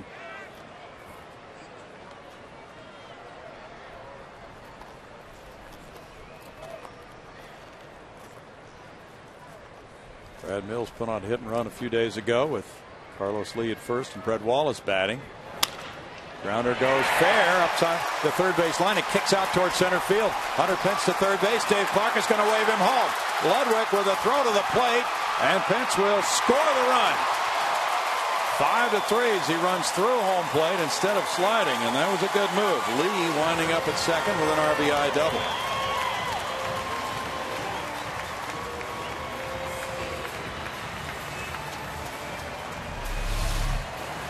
Right down the third base line she goes and kicks off that cutout area into no man's land, and good aggressive send here by Dave Clark.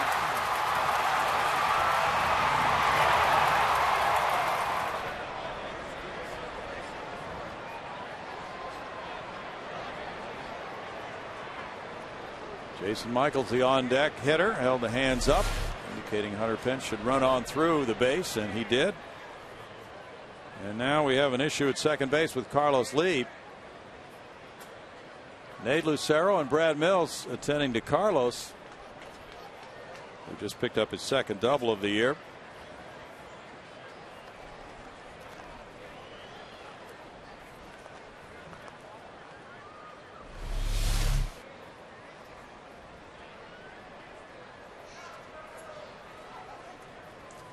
Just roll his ankle a little bit. Yeah. I have.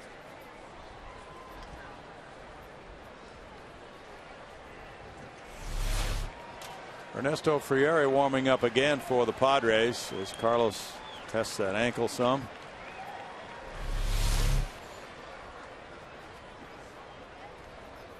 I'm trying to find the shortstop on this play, because in this ballpark the shortstop has to be aware of the potential for that kind of a carom.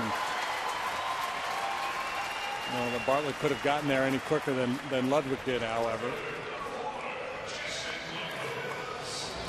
And it kicked hard out towards center field. Lee, who has a couple of runs batted in this game to give him 9, stays in. Michaels the batter. Michaels walked and scored in the second. He struck out in the third. Chris Johnson's on deck.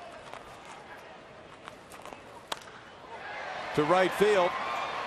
Venable back. Reaches up and he snags it. Here's the tag by Lee. He'll get into third base on a long out, number 1. A good swing of the bat there for Jason. An important 90 feet gained as Carlos trots over to third with just 1 out. The tough read for the shortstop on that play is if the ball goes down the line into the corner, then he's got to be in position to be a relay man for the left fielder. So that's where Bartlett was headed. And then once the ball kicked back the other way, not close enough to go help out. Bud Black has seen some hard hit balls here in the 6th inning, and he's on his way to the mound. Friere's been warming up. So Richard, who has surrendered 7 hits and 5 runs so far, will give up the baseball. Friere coming in on this call to the bullpen, brought to you by Verizon Wireless. Score 5-3 Houston. Back in a moment.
Tell you about him, but first, reminder that this day in Astros history is brought to you by the MD Anderson Cancer Center, making cancer history.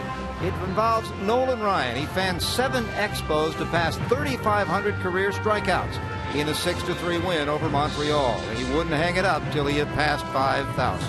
Back to you guys. Thanks, Greg. Ernesto Friere is warming up. First time the Astros have faced this right-hander, who's 25 years old, from Colombia.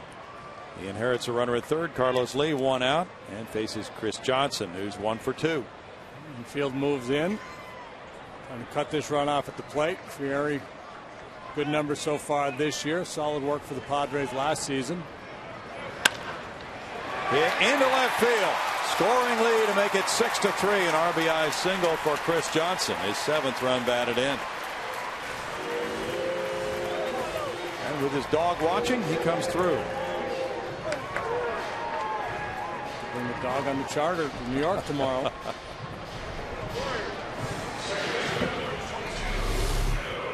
Why wait? You get one you can handle? Go get it. Well placed. 2 Padres laying out for it, right between them, on through into left field. Bill Hall is 1 for 2. 2-run single to right. Quintero on deck. Hall looks at it, and it's ball 1. Clayton Richard in 5 1/3 innings allowed 7 hits, 6 runs, walking 1, fanning 5.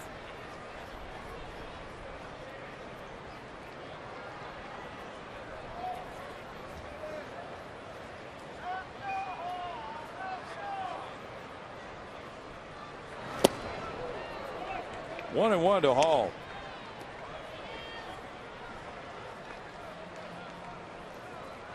So Richard, who brought a 2.45 ERA for 3 starts into this one, took his lumps today.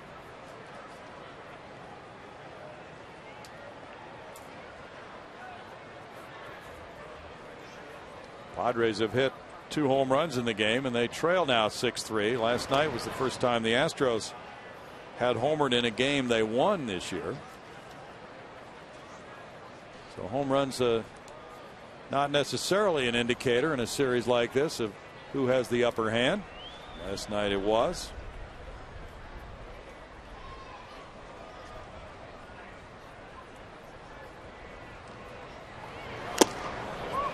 One ball, 2 strikes. An interesting delivery for Friere. Very low 3/4 and slings it up there. He's not a real hard thrower, but looks like that fastball's got a little late life as it gets into the hitting zone. 89, 90 miles an hour. Last year had good strikeout numbers. Punched out 41 in 31 2/3 innings at the big league level.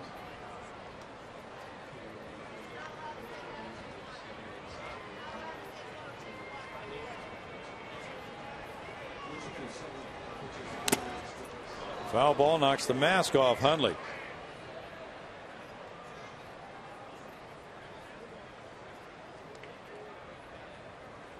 Just took an uppercut to the jaw. Yeah. A little wobbling.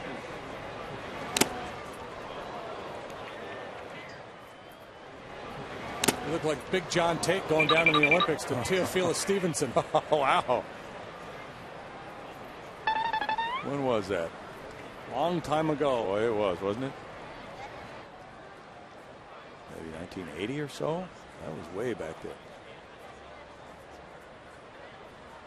It's Seattle 1, Kansas City 1. They're in the 6th inning.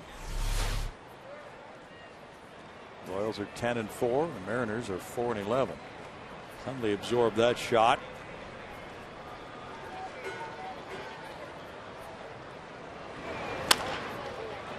All rolled over on it, and the foul ball keeps the count at 1-2. A little different pace with Friere compared to Richard. When Richard was get it and go, and Ernesto much more deliberate between pitches.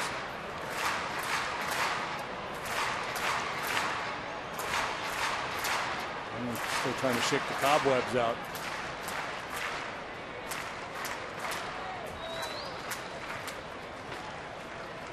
Colorado got 4 in the first. The Cubs have scored 1 in the first, 1 in the second so far. It's 4-2 Colorado over the Cubs. Seth Smith hit his 2nd home run.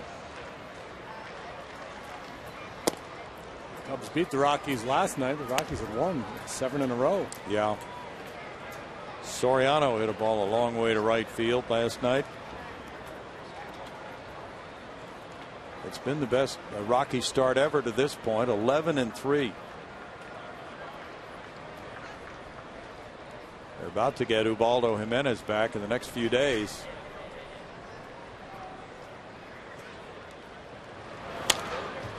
Foul back. Troy Tulowitzki's really been lighting it up the last week or so. Starlin Castro is hitting .406 right now. It'll be interesting to see where he winds up. Well, he's going to, in pretty short order, he's going to enter the conversation among who are the best shortstops in the league. Obviously, Tulowitzki, Hanley Ramirez, but young Starlin Castro, a star in the making. 3 balls, 2 strikes to Bill Hall. Hall has walked once. Yeah, this is a situation where I don't think I start the base runner. Yeah, you might get burned doing that. I'm a little more fearful of the strikeout double play and the ground ball double play right here. We'll see what Millsy decides to do.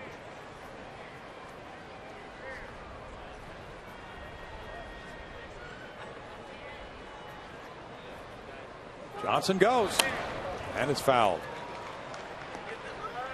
Interesting.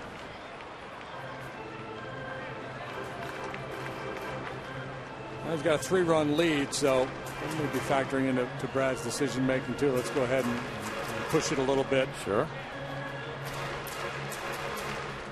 Yeah, some managers really are big on that. Once they've taken the lead or added to the lead, just really press at that point. Try to add to it. You've got the other team on the ropes a little bit. CJ going again, swing and a miss. Hundley's throw is there, and the tag got him.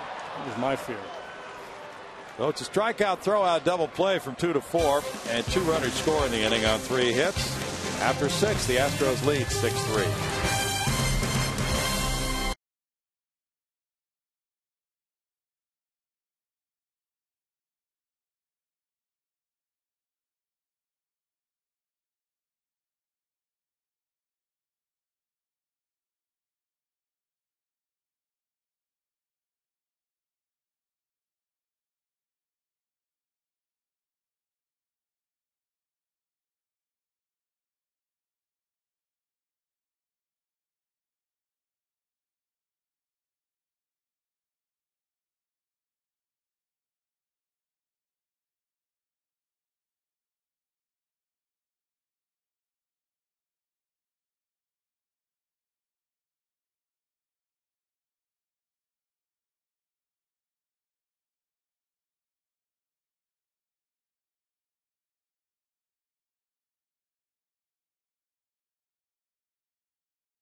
Astros home game, all-you-can-eat tickets score you a mezzanine seat, and all-you-can-eat hot dogs, nachos, popcorn, peanuts, soda, and water, all for just $30. Take advantage of one of the best values in the ballpark and buy your tickets at Astros.com today.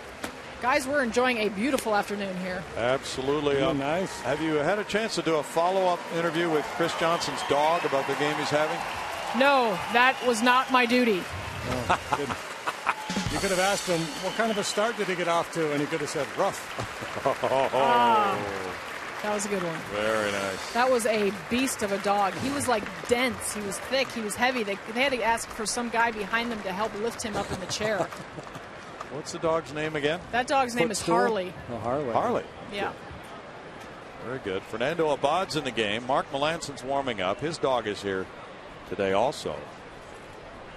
And Abad comes in with a 6-3 lead, working the 7th inning. Venable first up against him, showing bunt, taking ball 1. Lefty, then switch hitter scheduled. So Brad Mills brings his lefty out of the pen.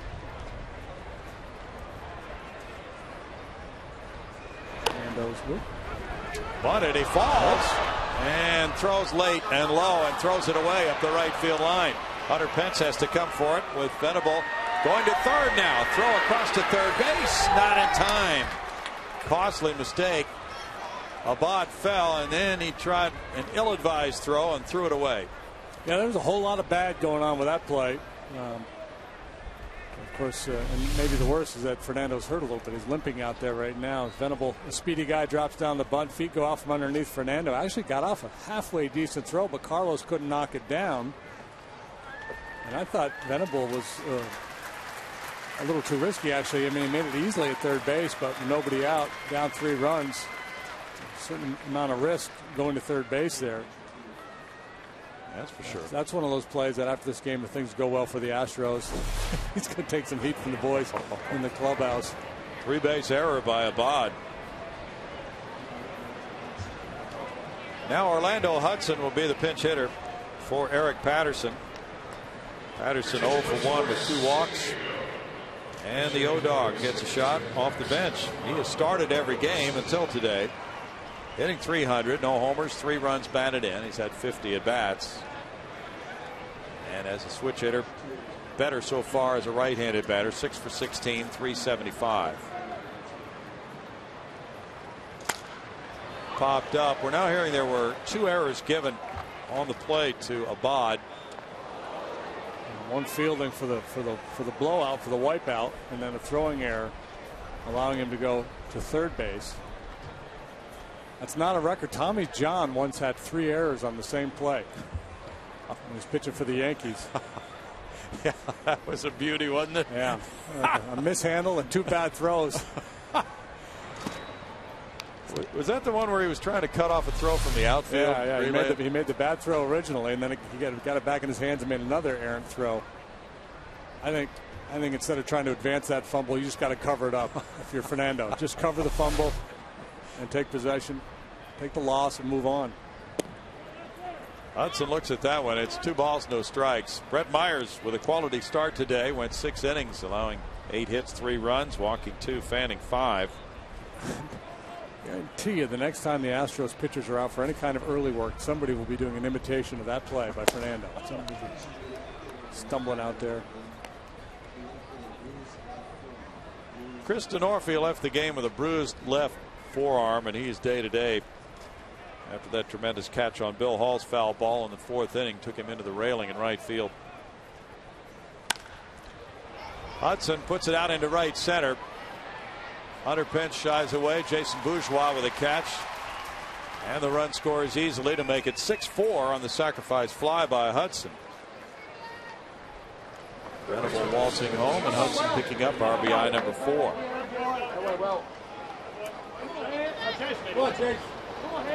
that's the key. After an error like that, you put a man on third base with nobody out. It's going to be a very difficult run to prevent from scoring. So you don't, you've got a 3-run lead, or you almost have to concede that run as a pitcher in your mind.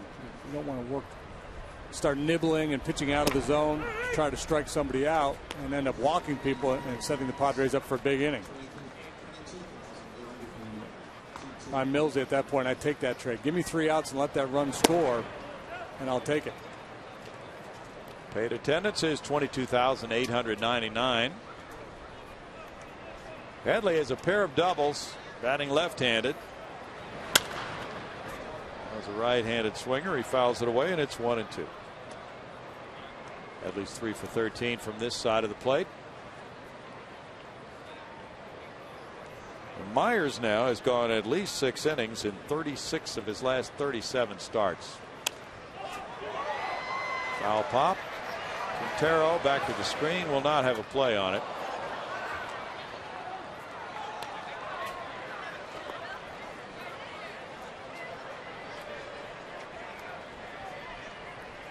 Mr. and Mrs. Bush were in attendance again today. We've seen a lot of them this first homestand. Been not a lot. They usually leave around the 6th, 7th inning. Ball goes foul. That was a highlight when they put him up on kiss cam. Yeah, which they did today. They obliged. Tomorrow up at the Bush Presidential Library in College Station, Milo Hamilton will be doing a session with baseball historian Curt Smith, former speechwriter for President Bush. I believe it's about 5:30 tomorrow that they're going to do that session. 1 ball, 2 strikes. Curt Smith is coming out with a book sometime this summer, written by baseball broadcasters for just about every team. Some of the proceeds are going to the Hall of Fame in Cooperstown, New York. 2 balls, 2 strikes.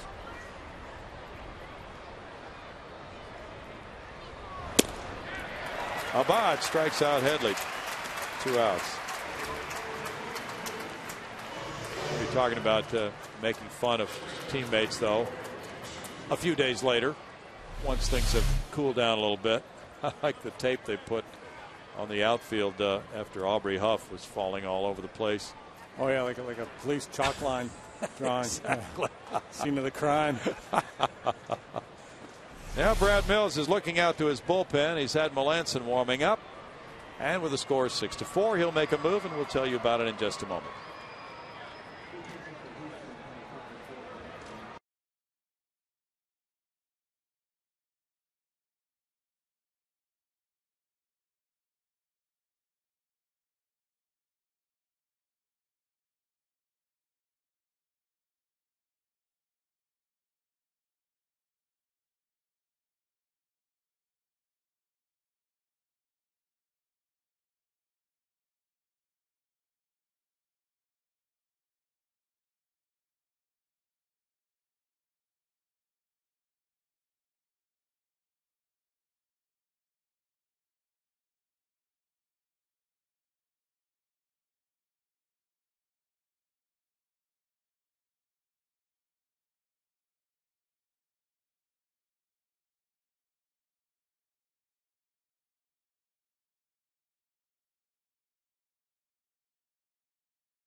Has gone in to play second base. He's batting in the 9 spot, so he'll come up as the second man to bat in the bottom of the 7th inning. Bill Hall leaving the game after going 1 for 3, driving in 2 runs. Mark Melanson goes into Hall's number 7 spot in the order. He's 1-0, and his ERA is 0. Yeah, Mark Melanson off to a great start here in 2011 through 9 ball games. 0 ERA. Picked up the win last night. In 1/3 of an inning of work, he faces Jorge Cantu. Hit the 2-run home run off Brett Myers in the 5th inning. Made it a 4-3 ball game. Brad Mills wants to try to neutralize that power, so he brings the righty in to face Jorge Cantu. Abad in 2/3 of an inning allowed no hits, 1 run, no earned runs with no walks, and he struck out 1. 2-run lead for Melanson.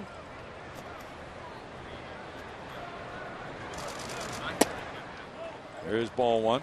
With Wilton Lopez on the disabled list, Melanson has come in for some key assignments and handled things very, very well. That ERA of 0 and has not allowed any of the inherited runners to score. 7 inherited runners. 2 balls, no strikes, so he's made a lot of friends among the pitching cohorts who preceded him to the mound and left those men on base. Just 5 pitches in last night's game, so in all likelihood he'll have the 8th as well. And that's probably why we see the double switch here, wanting more than just one out from Mark, and with a little shorthanded situation in the bullpen and a day off coming tomorrow, all those things play into Brad Mills' thinking.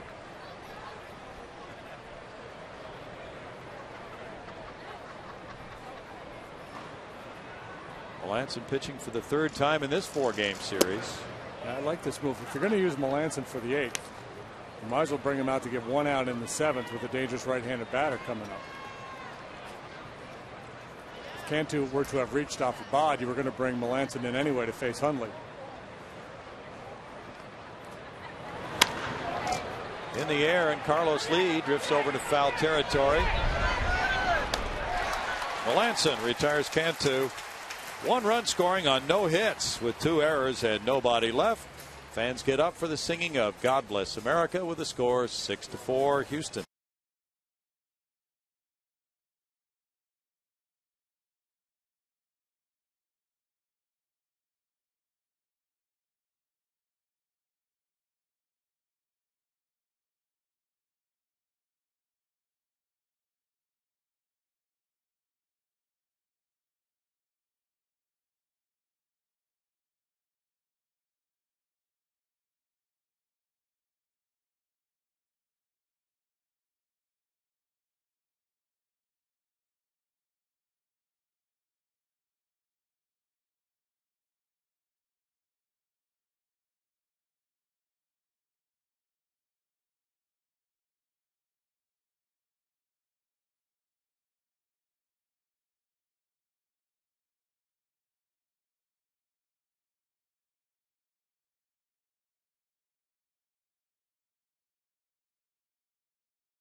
The Astros lead the Padres.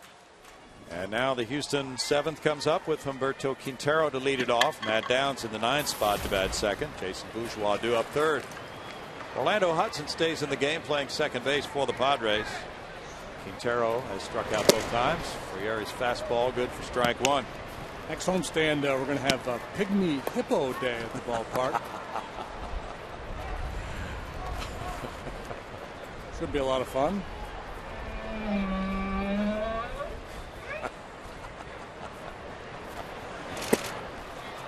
Probably won't have Camel Day. No balls and 2 strikes. Clayton Richard threw 76 pitches, 49 for strikes. They got a see and say down there in the truck. I think so, probably. Camel says. Yeah. Brett Myers threw 106 pitches, 66 for strikes.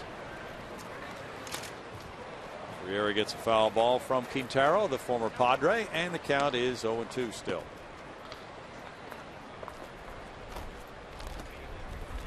This has been about as good a stretch of weather for a 10-game homestand as in recent memory, JD. Spectacular. Yeah, especially it was a little sticky early on, but then the humidity backed off, and we've had some beautiful days. Low humidity days. Strikeout for Frieri. A hat trick for Q. Well, there's got to be a little tired factor creeping into things. Even though it is early season, he's been catching a lot. Day game after night game. 7 starts in 8 games for him. I don't think he's had that many opportunities to do that in his career. Been mostly a backup catcher. Matt Downs the batter now. There's ball 1. Downs at .412 has 7 hits and 17 at bats, 1 homer, 5 runs batted in. Just gaudy numbers for the playing time that he's had.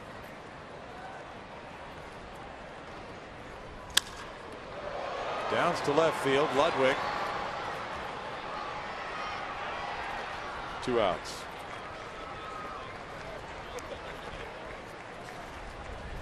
Brad Mills finding out about his bench players here in the early going.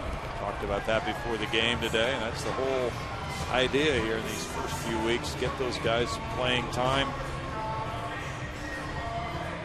Jason Bourgeois is making his 2nd start. He's 1 for 3. Jason seems to be one of those players who has a knack for delivering without needing a whole lot of playing time to stay sharp.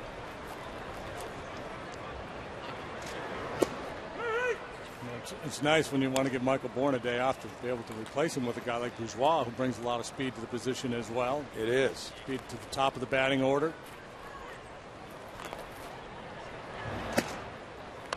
No balls, 2 strikes.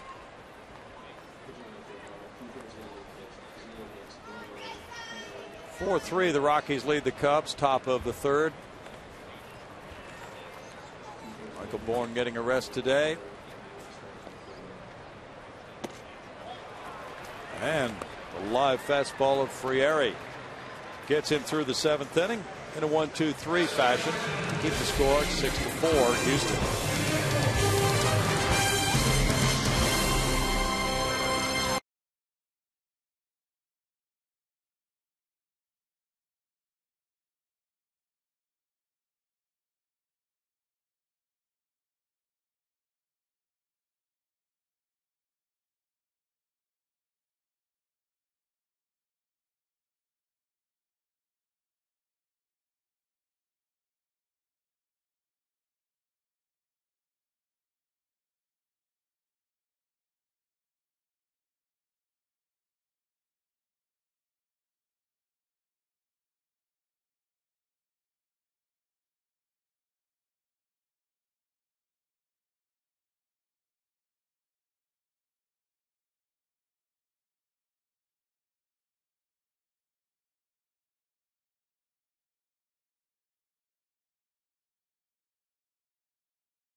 Sports app on iTunes. The all-new Fox Sports app with live scoring, video, and all the latest on the Houston Astros. It's free, and it's on iTunes right now. That word free gets our attention. Yeah, I may. I've got a computer that's got iTunes. I may be on there real quick. Might have to. 22,899 the paid attendance. They're watching a 6-4 ball game. Moving to the 8th inning now. Mark Melanson versus Hundley. Nick hit a homer in the 2nd inning off starter Brett Myers. He's 1 for 3.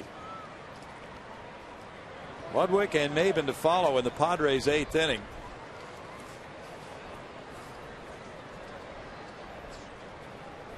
Pat Neshek warming up in the bullpen for San Diego. And there's strike one for Melanson. They're throwing a cut fastball, and he throws it hard. That one clocked at 90 miles an hour. Just a little bit of movement away from a right-handed hitter.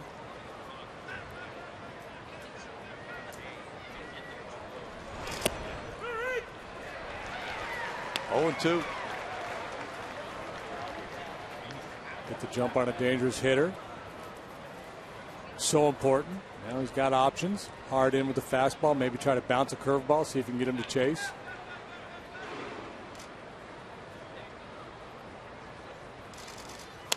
Or just throw a fastball right down the middle. Sometimes that works. Yeah. Wasn't the plan. You can see Q was like, hey, let's get it out there a little bit. Well, it helps to be able to throw 94.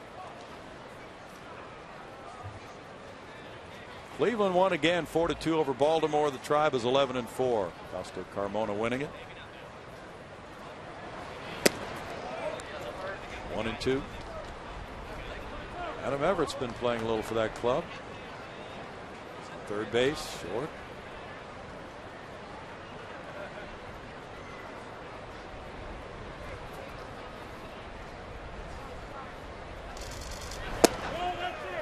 Melanson threw one that looked pretty good. Greg Gibson said ball 2.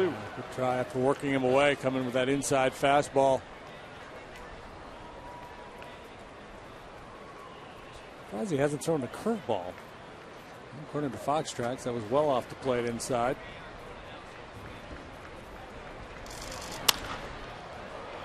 Out toward right center field. Hunter Pence digging and still coming, and it's a hit in front of him. Matt Downs couldn't get there. He was looking to Hunter, and it loops in for a Hundley single. It's like they may have misunderstood each other's intentions on that one. They're talking about it. Downs quit coming, but he lost sight of the ball.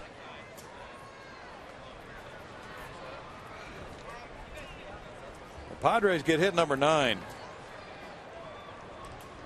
Ludwig is 1 for 3. The infielder's taught to keep running until he hears the outfielder calling him off, but Matt had his back to the plate, so I think he just lost sight of the baseball.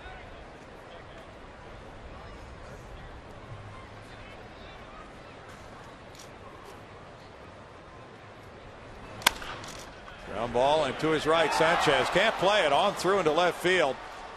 Now the Padres have an opening. Ludwig reaching. 2 men on, nobody out for Maben. Now E6 on Angel. Looked like he was in a little bit of a hurry there, thinking about a double play. And you can understand why. But first things first, you got to catch the ball and at least get an out on that play. Got caught in between backhanding it and trying to get all the way around it, and got part way around it, still tried to backhand it. 5th error charged to Sanchez this season. Now Maben, who has a triple and an infield hit, 2 for 3. Yeah, just like that blooper error, and all of a sudden things get a little tense in the Astros dugout. Corner infielder is getting ready to charge. Maben's not bunting. Strike 1. Chris Johnson's in tight, but holding his ground at third. Carlos Lee was moving in at first, and there you see the infielders.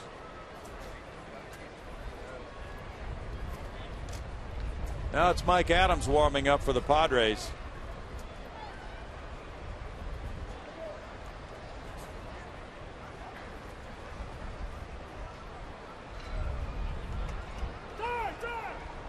Time was called.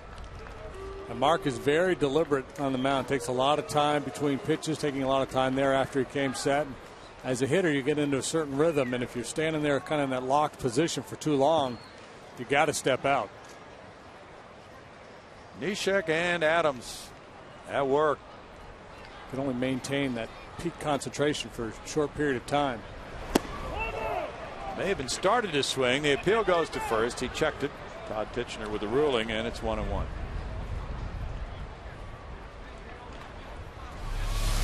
If the Padres tie it or get the lead, they'll probably bring in Adams. Otherwise, probably Neshek. Pitcher spot probably will come up unless the Astros can do something really good defensively in this inning. Bartlett's on deck. Double play ball. Sanchez to second. Downs to first. Not with Maben running, though. Maben is too fast and beat the wrap on it. Ball was hit a little bit slower than anybody on the Houston side would have liked, and it's first and third, one out now.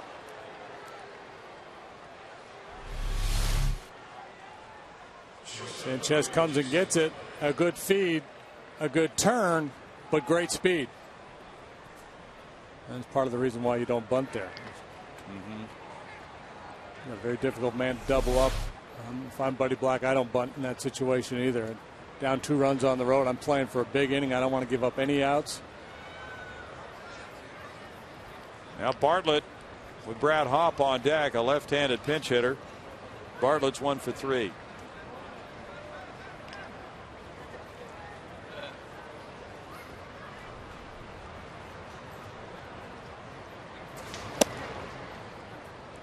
Upstairs, ball 1. Well, Melanson came in Thursday night with a 1-0 lead in the 7th and a man on base. He worked an inning and 2/3 in that one. And he got the win last night, coming in with a score tied 3-3 in the 7th. 2 men on base.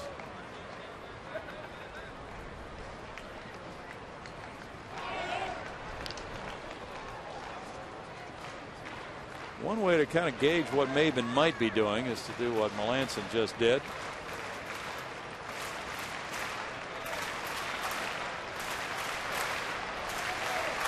See if he might tip his intentions. Measuring a pretty decent sized lead. Into right field. A hit in front of Hunter Pence. That'll make it 6-5. Maben going to second on the RBI single by Bartlett.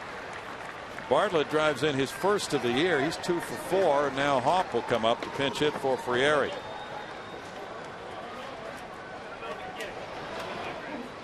First run Melanson has allowed this year.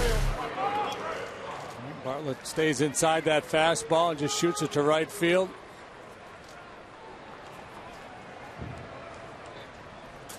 Good base running down there at third.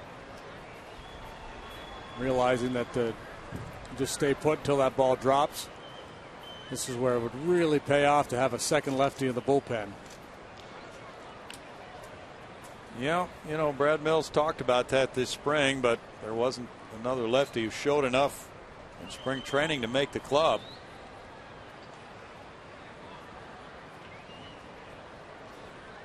Now he has to be very judicious the way he uses the one southpaw he has, Abad, who pitched the 7th, 2/3 of an inning in the 7th.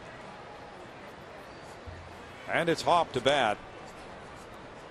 At this stage of the game, most clubs, you know, they have their 8th inning guy and then their closer, regardless of whether he's right or left. They just lean on those guys to get all the outs in the 8th and 9th inning. Hopp 1 for 6 with an RBI in the series. Good power fastball up is a good place to go with Hopp. He's better down than up. Hopp's 0 for 2 pinch hitting, 143 for the season with 2 runs batted in overall.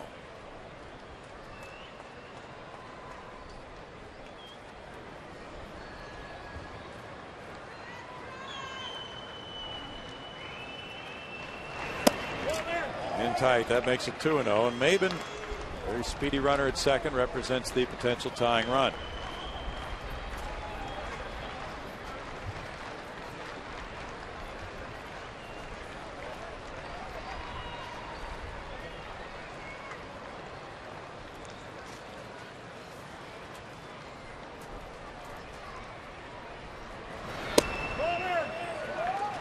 Now it's 3 balls, no strikes.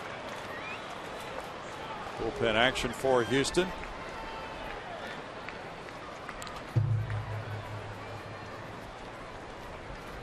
Jeff Fulcino. 10 hits for the Padres, 8 for the Astros, who have made 3 errors. That's good for strike 1. 3-1 to Hop. Pretty much a free one there. 3-0 Hop taking it all the way. And you get to the point where you pitch yourself into a corner and you have to be willing to challenge a hitter.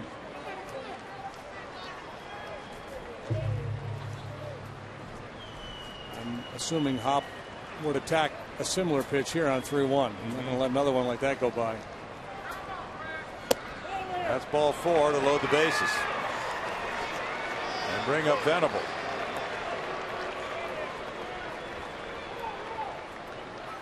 Venable entered the game in right field for the injured Chris Denorfia. He's gone 0 for 2. Frieri works 1 2/3 innings, giving up 1 hit, no runs. He had no walks and he struck out 3. Venable, a .296 career hitter with the bases loaded, gets his shot here and a 1-run lead for Houston.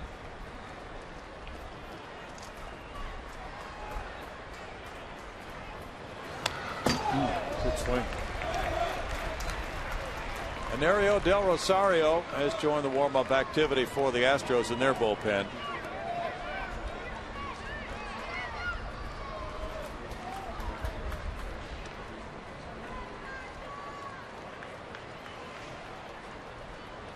Corners in, middle infielders at double play depth. That's laced into right center field. Scoring Maben. And Bartlett behind him to give the Padres the lead. 7-6. Hop goes first to third on the 2-run single by Venable.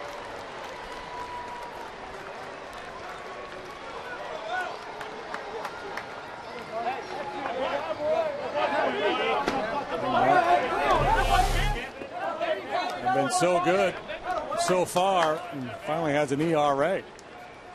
First runs he's allowed this year. This is his 6th outing on this 10-game homestand. Now the Padres turn it around to lead by 1, and they have Hudson due up next. Runners at first and third, 1 out of the inning. Hundley led it off with a single, then an error on Ludwig to reach. Force play. RBI single by Bartlett, a walk, 2-run single by Venable, and now Brad Mills is coming out. And the Padres have the upper hand, 7-6. Back in a moment.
Warming it up. You can follow the Astros with the MLB.com @Bat 11 app for your iPhone, iPad, Android, or BlackBerry. Get live audio, pitch-by-pitch tracking, video highlights, and more. Text @Bat to 31826 or visit Astros.com. for details. Jeff Fulcino's warming up. He'll be pitcher number 4 for Houston. Mark Melanson just made his 10th appearance of the year. Fulcino about to make his 9th among the hardworking relief corps in game number 16. Those are his numbers. Jeff, too, off to a very good start in 2011. No wins or losses, a 2.25 ERA, 10 punch-outs, just 2 walks. Double plays in order. Hudson's a speedy guy. New pitcher in the game. You have to be aware of a potential squeeze. Very important run down there at third base. The Astros have 2-3-4 coming up in the bottom half of the inning. That's Hopp at third. Hudson takes it. It is strike 1 for Fulcino. Fulcino working for the 6th time on this homestand, like Melanson. And also like Mark, making his 3rd appearance in this 4-game series. Get him to beat that splitter into the ground, get a double play. It's a foul ball there, and it's 0-2. Jeff worked an inning last night, didn't give up a hit with a 5-3 lead in the 8th. He threw 18 pitches.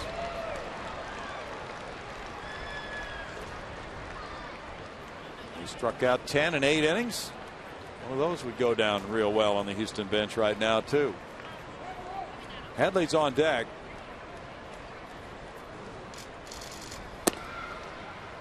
One and 2 to Hudson.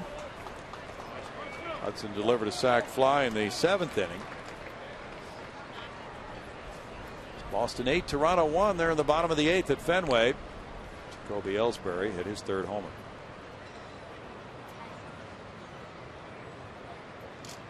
Runner takes off from first. Quintero fakes a throw and allows Venable to get to second base. Stolen base for Venable. That's number 3 of the year for him. So there goes the double play. Venable, speed a big part of his game as well.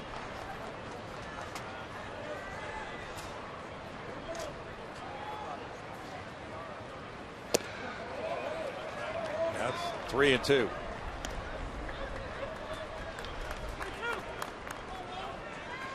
Two steals for the Padres today, 6 for the series. The Astros also have 6 stolen bases in this series.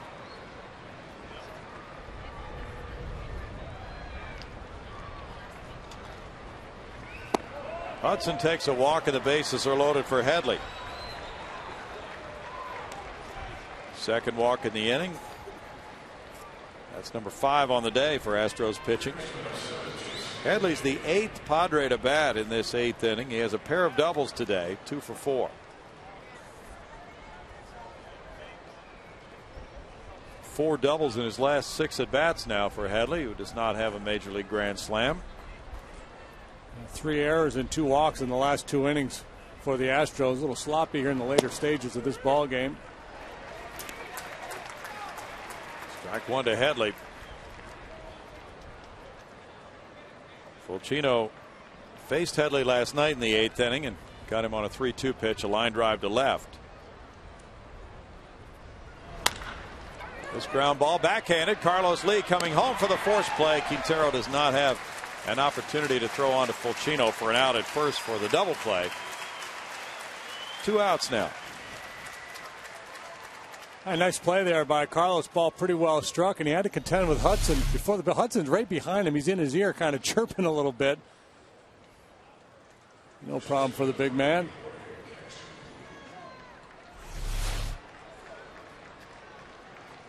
Jorge Cantu with a 2-run homer in the 5th, 1 for 4. And he bats with the bases loaded and 2 outs here.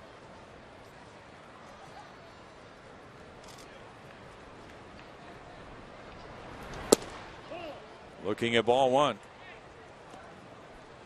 The Padres came into this game ranked 15th in the National League in runs scored.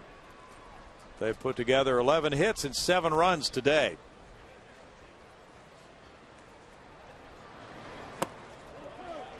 It's 2-0. Padres move on into the Windy City, where tomorrow night Tim Stauffer faces Carlos Zambrano. Venable, Hudson, and Headley the base runners.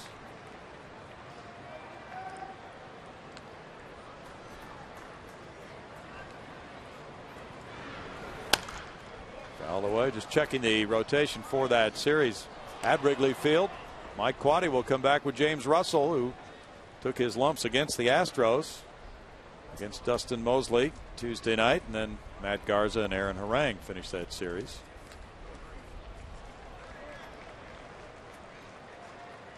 2-1.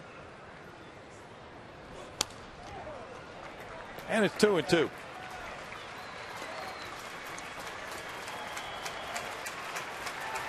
Big pitch coming here for Jeff Fulcino. If that count goes to 3-2 with the bases loaded, the runners will be moving on in.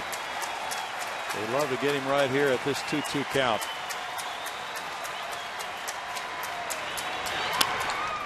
And he gets a foul ball. Pittsburgh 7, Cincinnati 6, bottom of the 9th in Cincinnati. Jay Bruce has hit his second home run. Miguel Cairo earlier hit his first. Johnny Gomes has 6.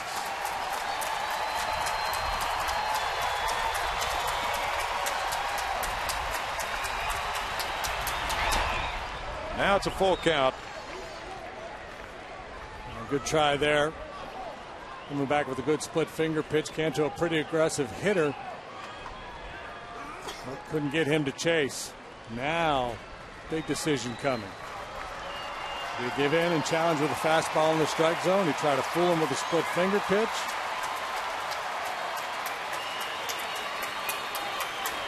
Runners going. Foul back. A little slider was out of the zone. As I mentioned, Cantu likes to swing that bat. He's up there hacking.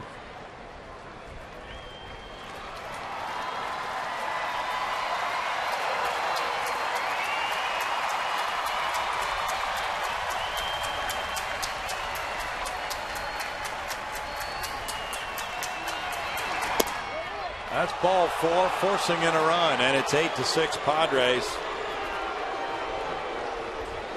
Cantu had the discipline to lay off it, and he gets the RBI, his third. Went after that high slider. By that time, the fastball just off the outside edge, he was able to lay off.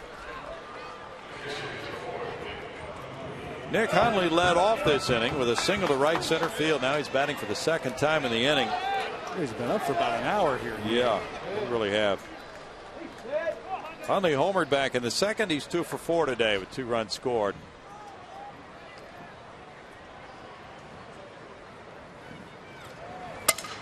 Broken bat roller. Sanchez with the toss to Downs for the force play. In the 8th inning, the Padres score 4 runs on 3 hits with an error. They leave 3, 8-6 San Diego.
Changes now that they have the lead. Brad Hopp stays in to play first base after pinch hitting for Frieri. And Mike Adams takes over on the mound. He's pitcher number 3.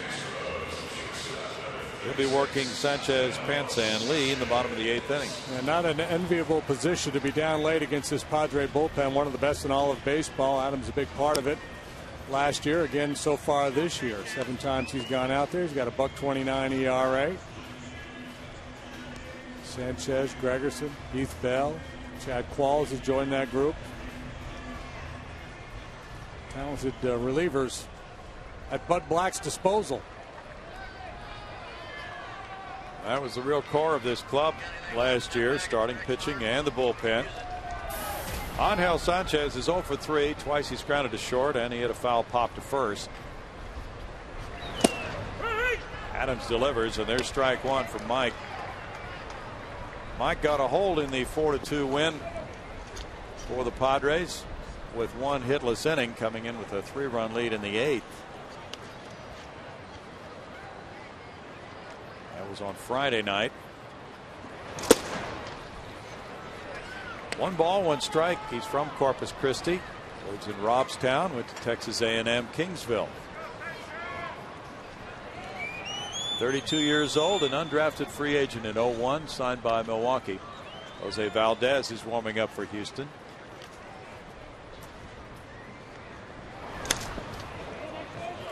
1 ball, 2 strikes.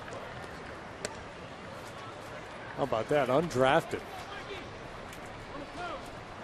It's just hard to believe some of these guys who throw as well as they do, including this right-hander, are not drafted.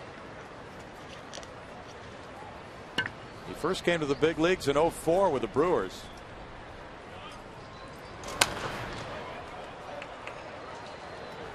Still a 1 ball, 2 strike count. Angels lead 4-2 in the bottom of the 9th inning against the White Sox in Chicago. Angels are 9-5.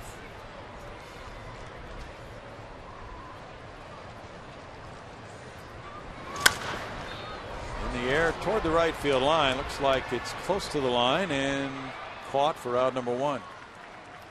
Venable takes it. Now it's Hunter Pence. Yeah, not a long run for Venable. They were shading Angel that way. It would have been nice to have somebody on in advance of Pence the way he's been swinging it today. He's hung out 3 line drives, a line out, a double, and a single, and he scorched the ball all 3 times. Hunter has scored 2 runs with that RBI double in the 3rd inning. He's driven in 10 runs in his last 9 games. Very good numbers for the season.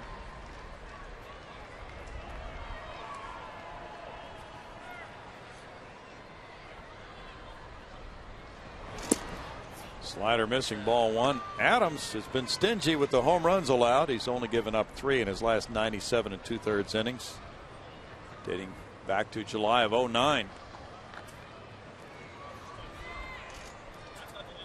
He's retired the first batter in all 8 of his appearances this season.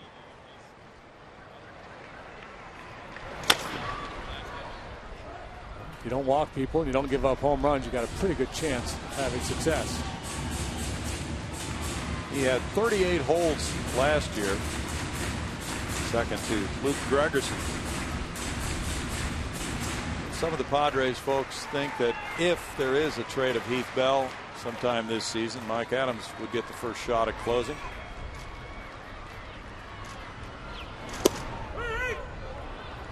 One and two. He's not a real hard thrower. Our sliders. He has a real good changeup.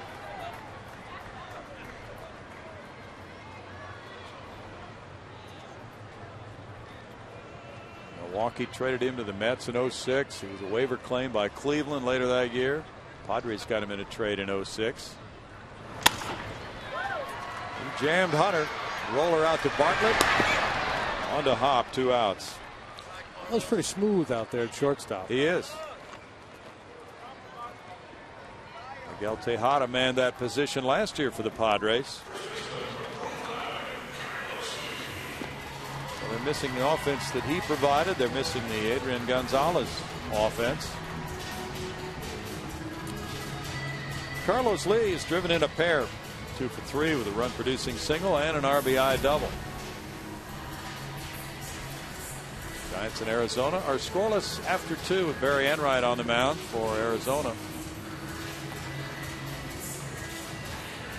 St. Louis and Los Angeles scoreless after 2 at Dodger Stadium. Billingsley versus Carpenter. Carpenter's off to a rough start.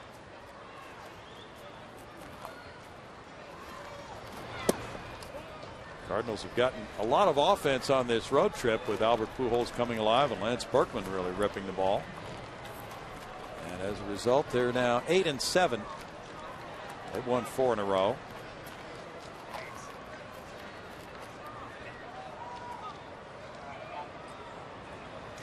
They'll be in here when the Astros return home. 1 ball, 1 strike. That'll be April 26th.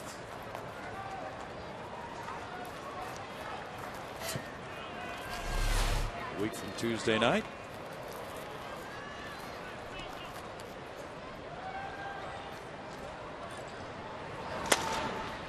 Toward the right field line. No, it's foul, and Hop gets over.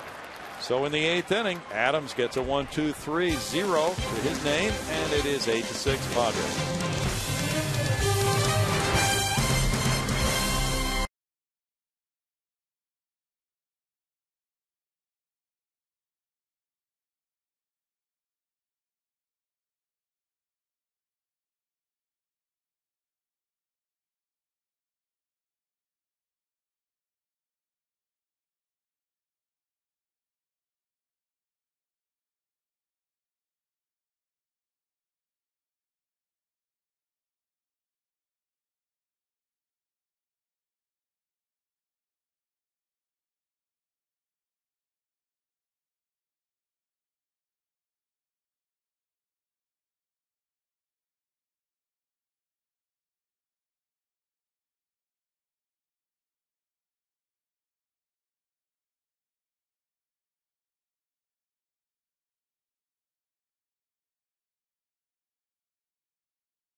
Pictures on a dog day afternoon from Minute Maid Park. And now we go to the 9th inning. The Padres have come from behind to grab the lead, 8-6. They got 4 in the 8th inning. And now Major League debut coming up. We see Brett Wallace at first base. He's made his debut last year. But it's the pitcher, Jose Valdez, making his debut. Had a good spring, and now he's a big leaguer, JD. And a long time coming for Valdez, 28 years of age, originally signed by the New York Yankees when he was 19. So he has certainly paid his due. Started the year at AAA Oklahoma City, picked up a couple of saves down there. He comes in to face Ryan Ludwig. Ludwig is 1 for 4. And there's strike 1.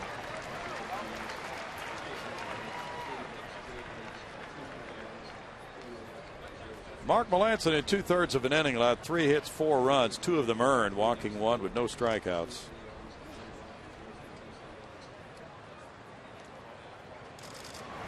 Yikes. How about that? Look nasty.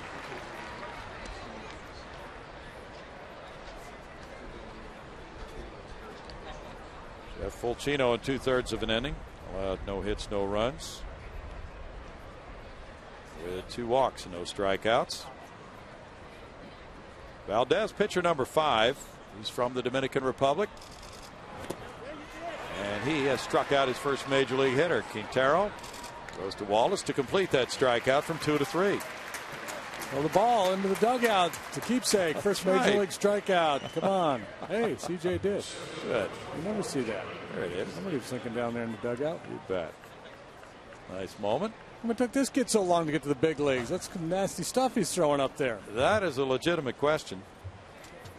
The Astros picked him up in the minor league free agent pool. Added him to the 40-man roster. They signed him in November of 09 after he had a very good winter ball season. Cameron Maben, the batter. 36-31 with a 3.45 ERA for 9 minor league seasons. There's a tumbling, looked like a forkball or something. Sure did. Splitter. So maybe he's just kind of developed a new pitch. Got a little bit better command. We'll see. But he's baffling these Padre hitters right now. Yeah. It's one of those appearances, kind of intriguing. Makes you want to see more from Jose Valdez. Didn't pitch much last year. Had 9 games at Corpus Christi, 4 in the Gulf Coast League.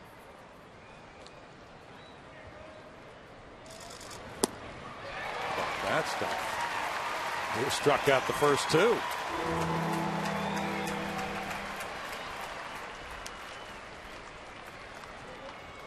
He's like, hey, get me to another league. This one's easy.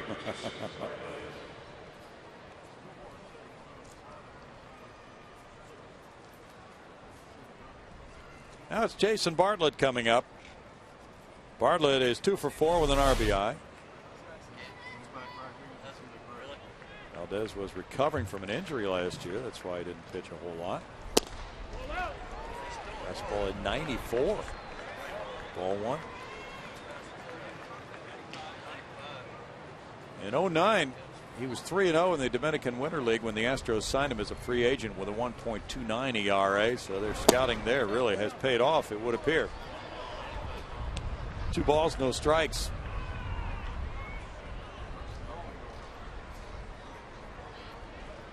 And he's gotten this opportunity, of course, because of the injury to Wilton Lopez.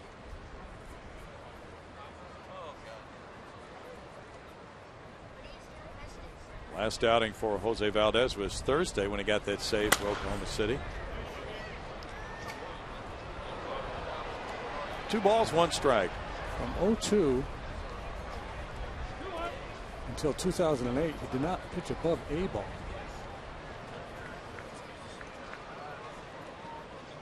Curious.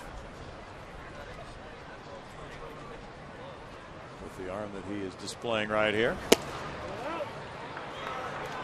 It's 3-1. He did a lot of starting earlier in his minor league career.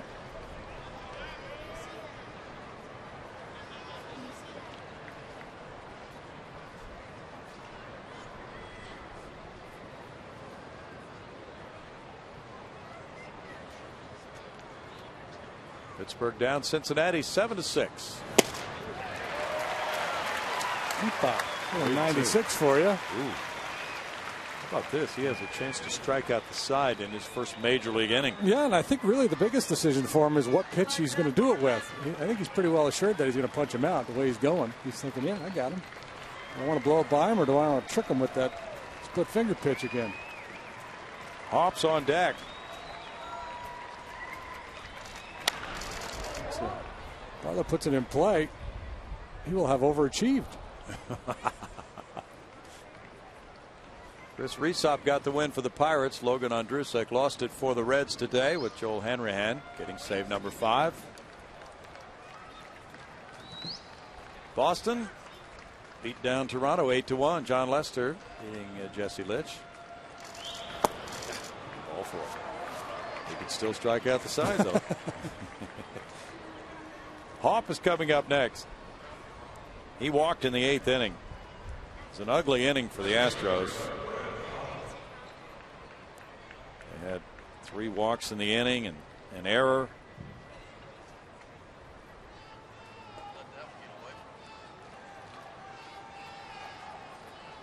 Well, those are the kinds of games teams hate to lose when you have the lead going to the late innings, don't execute. If the Astros lose this game, it will be the third time already this year that they've lost a game in which they led after 7 innings.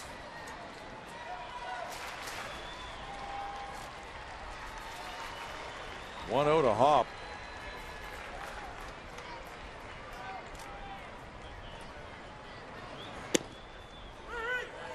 Strike makes it 1-1 to Brad.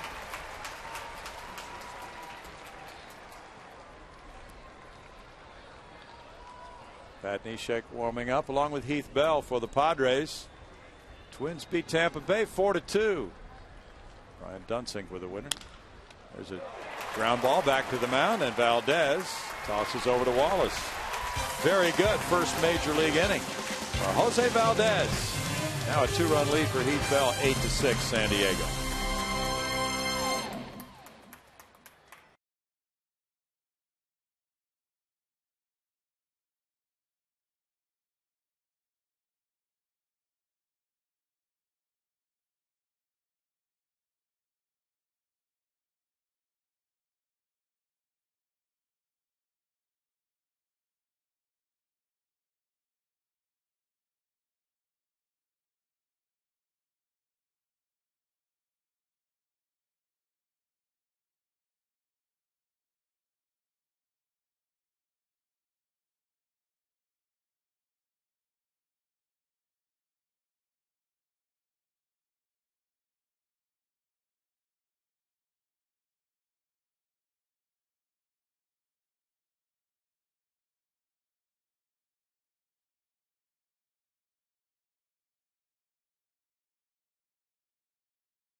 Progressive Insurance Group. For a money-saving car insurance quote, call 1-800-PROGRESSIVE today. It's been a beautiful day. The Astros had things going their way for a while, but now they come up in the bottom of the 9th inning trailing by 2 against one of the top closers, Heath Bell, who's converted 37 consecutive saves. Going back to May 29th of last year, the longest active streak in the majors. Makes me believe he's due to blow one. Good point. Maybe this will be the day. He is a tough customer. Very aggressive, good heater, good curveball. Very animated out there on the mound. He took over for Trevor Hoffman, who's the only Padre to have a longer string of saves, 41 in a row with the Padres and 38 in a row for Hoffman than Heath Bell's current streak of 37. Jason Michaels is 0 for 2 with a walk, leading it off. Johnson and Wallace to follow. And there's strike one from Bell. Comes out of that pen. Throwing gas, 95 miles an hour and down. He saved the 4-2 win for the Padres Friday night. He gave up 2 hits and a run in 1 inning. Up the middle, on through into center field. Jason Michaels with a start for the Astros. Jay Mike's got good numbers in his career off Heath Bell. And it continues.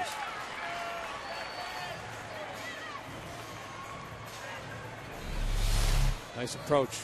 Just quick. See how quick the hands are. Not a big swing. Not trying to do too much. Banging right back up the middle. J. Mike now 7 for 13 against Bell. He gets it started. Chris Johnson follows. He is 2 for 3 with an RBI. Johnson drove in a run against Bell Friday night. There is strike one. Brett Wallace, who's next, got a hit off Bell Friday night. It would be a heartwarming story if CJ had promised his dog he'd hit him a home run here today. One of those ones they'd make a movie about.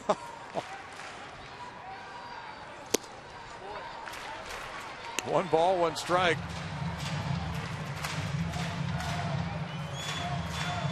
What was the dog's name again? Do you remember? Harley. Harley.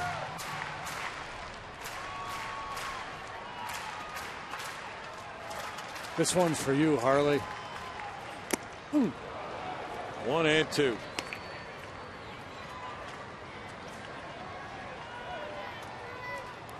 Heath Bell, 33 years old.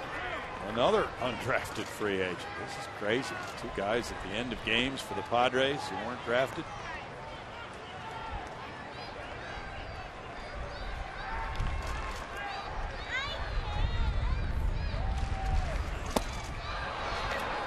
And Johnson's down on strikes. 1 out for Bell. Come on, buddy. Come on. Now Brett Wallace. Nothing fancy about this one. Just a good heater over the heart of the plate. He just can't get it. Home run swing, but no contact. Wallace comes up for the first time today. Hitting .260 for 50 at bats. He has 1 homer, 6 runs batted in. Bartlett and Hudson set up for a double play. There's strike 1. Humberto Quintero is on deck.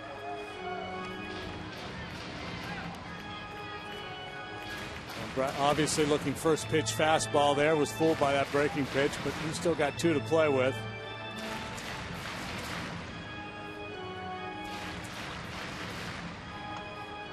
Last year, Bell had only 3 blown saves. He converted 47, 94%, the highest rate of save conversion in the National League.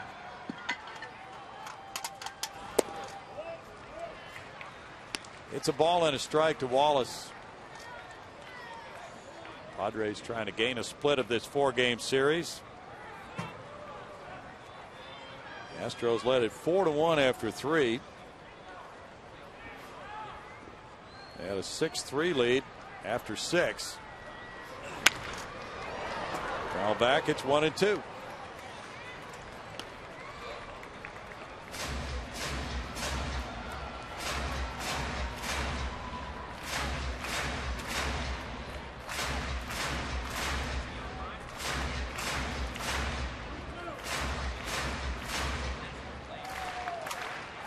Phillies edge Florida 3-2 with a run in the 8th inning. Ryan Madsen beat Ryan Webb. Jose Contreras got his 3rd save.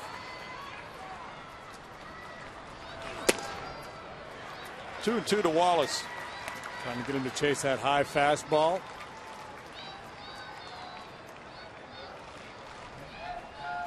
And now see if they come back with that curveball that he started the at bat with.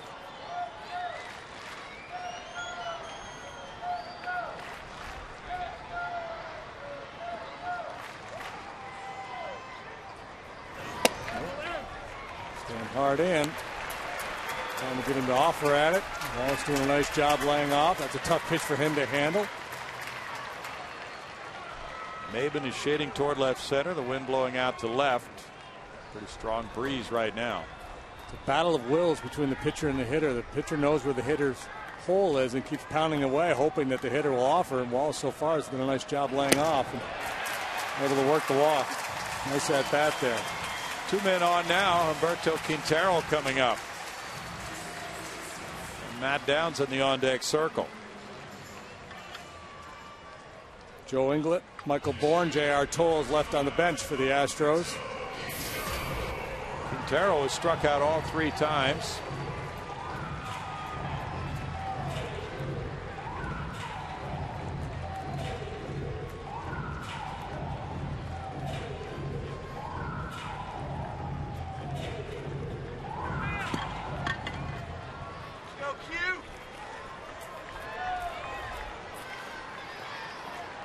Heath Bell in his career against Houston 1-3 with a 5.12 ERA for 18 games.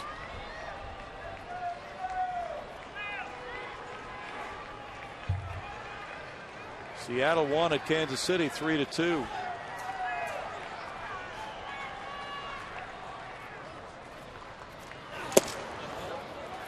That's ball 1.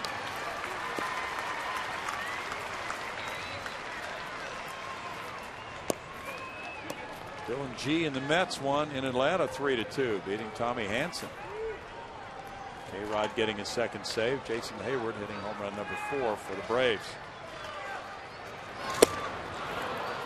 1-1. Astros will be in San Diego in early June. We'd love to give the Padres a game to remember with a furious 9th inning comeback.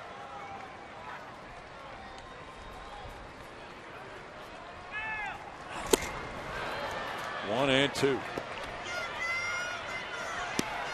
Fastball up above the hands, a very effective weapon for Bell. Good riding action and tough for a hitter to get on top of it. Q likes to chase that pitch. Every now and then he'll run into one and hit it a good long ways to right or right center. He's been a little bit tardy on these last 2 swings.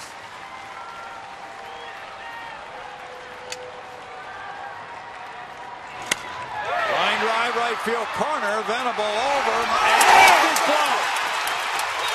Michaels goes to third. Stop sign there. The bases are loaded. The ball hit well by Quintero, but Venable was closing in on it, and then it was off his glove. Now we get a pinch runner, Michael Bourne. How about that? That's exactly what I was talking about. You can beat Q with that high fastball, but every now and then he'll put a pretty good swing on one. Venable battling that one the whole way, and just clanks it. What an opportunity.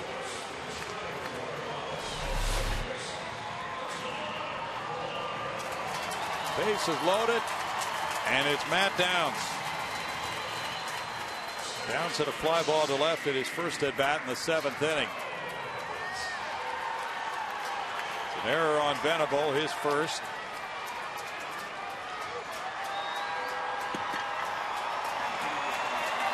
Michael Bourne, the pinch runner at second for Brett Wallace, represents the potential tying run now. Ball into Downs. Rally caps are on. Jason Bourgeois on deck.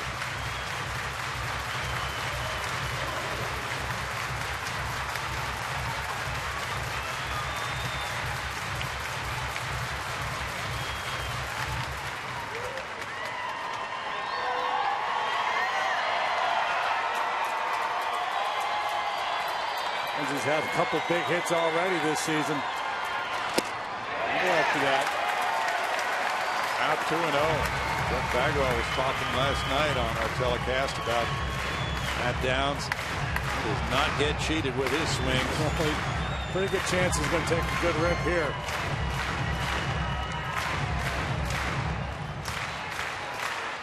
On a 5-game hitting streak. He's driven in runs in 4 of his last 6 games with 5 runs batted in that span. The streak ended last night.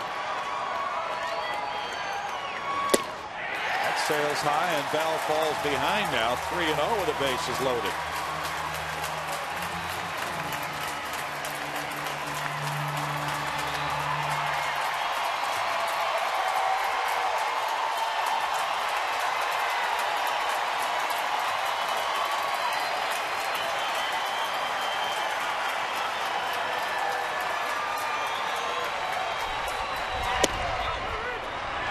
Strike makes it 3-1 to Matt Downs.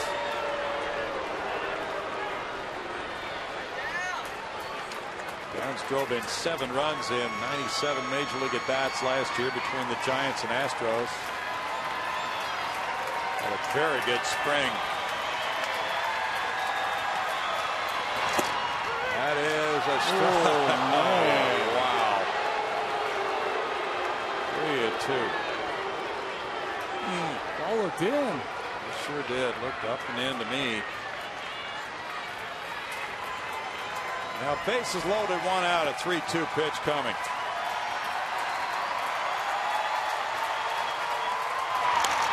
And it's foul back.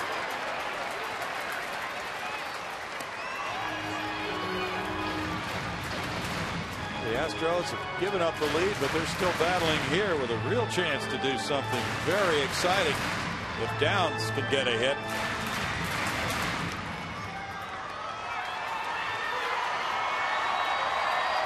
Padre bullpen has the 4th lowest ERA in the National League.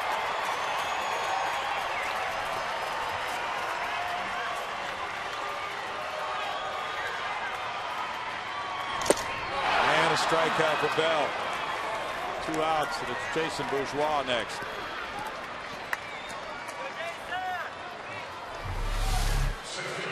Gonna stay with that fastball, working it up, upper reaches of the zone. And able to slip that one by Matt Downs for a huge strikeout. Looked like he had a walk a couple of pitches ago. It really did. Well, of course, after those calls, he's got to swing at anything up. So the fans hoping that now Jason Bourgeois can come through. He's 1 for 4. All right, Greg Gibson call on that 3-1 pitch to Downs can be reviewed for a while.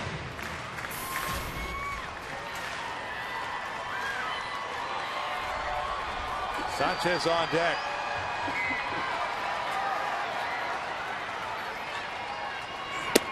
Way up the ball one.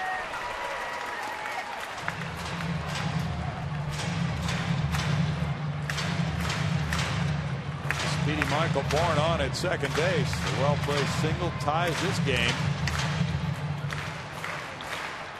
Maben is in right center field. All kinds of room down the left field line. Ludwig over to left center. Foul back, and it's a 1-ball, 1-strike count.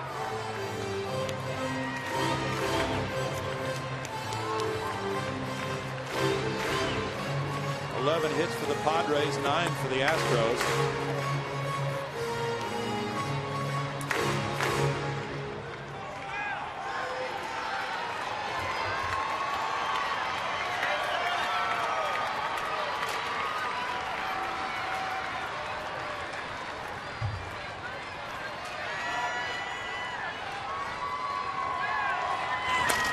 Foul back, and it's 1-2 to Bourgeois.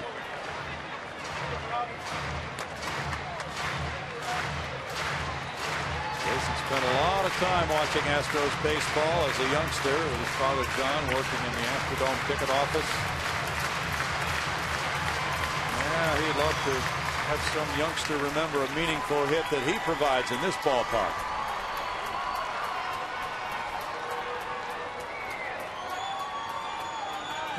Up with fastballs throughout this at bat.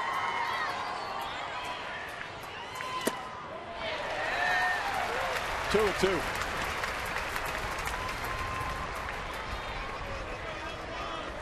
"27 pitches for Heath Bell, many of them either high or in the upper regions of the strike zone." He's one of those guys, a lot of pitchers say, hey, make sure he gets it up with Bell. Make him get it down where he can handle it. Now 3-2. He's taking every bit of rope he's been given. Kind of put that breaking ball in his back pocket, and he's just humping fastballs, and he's not really trying to hit spots either. He's just heaving it up there. Fans are up. 3-2 pitch, 2 outs, bases loaded, runners go. Ground ball to shortstop, and the third baseman Headley cuts over and makes the play to end it. But Chase Headley got there and closed it out for Heath Bell, who really had to work very, very hard. No runs, 1 hit for the Astros. 3 men left. Final score: San Diego 8 and Houston 6.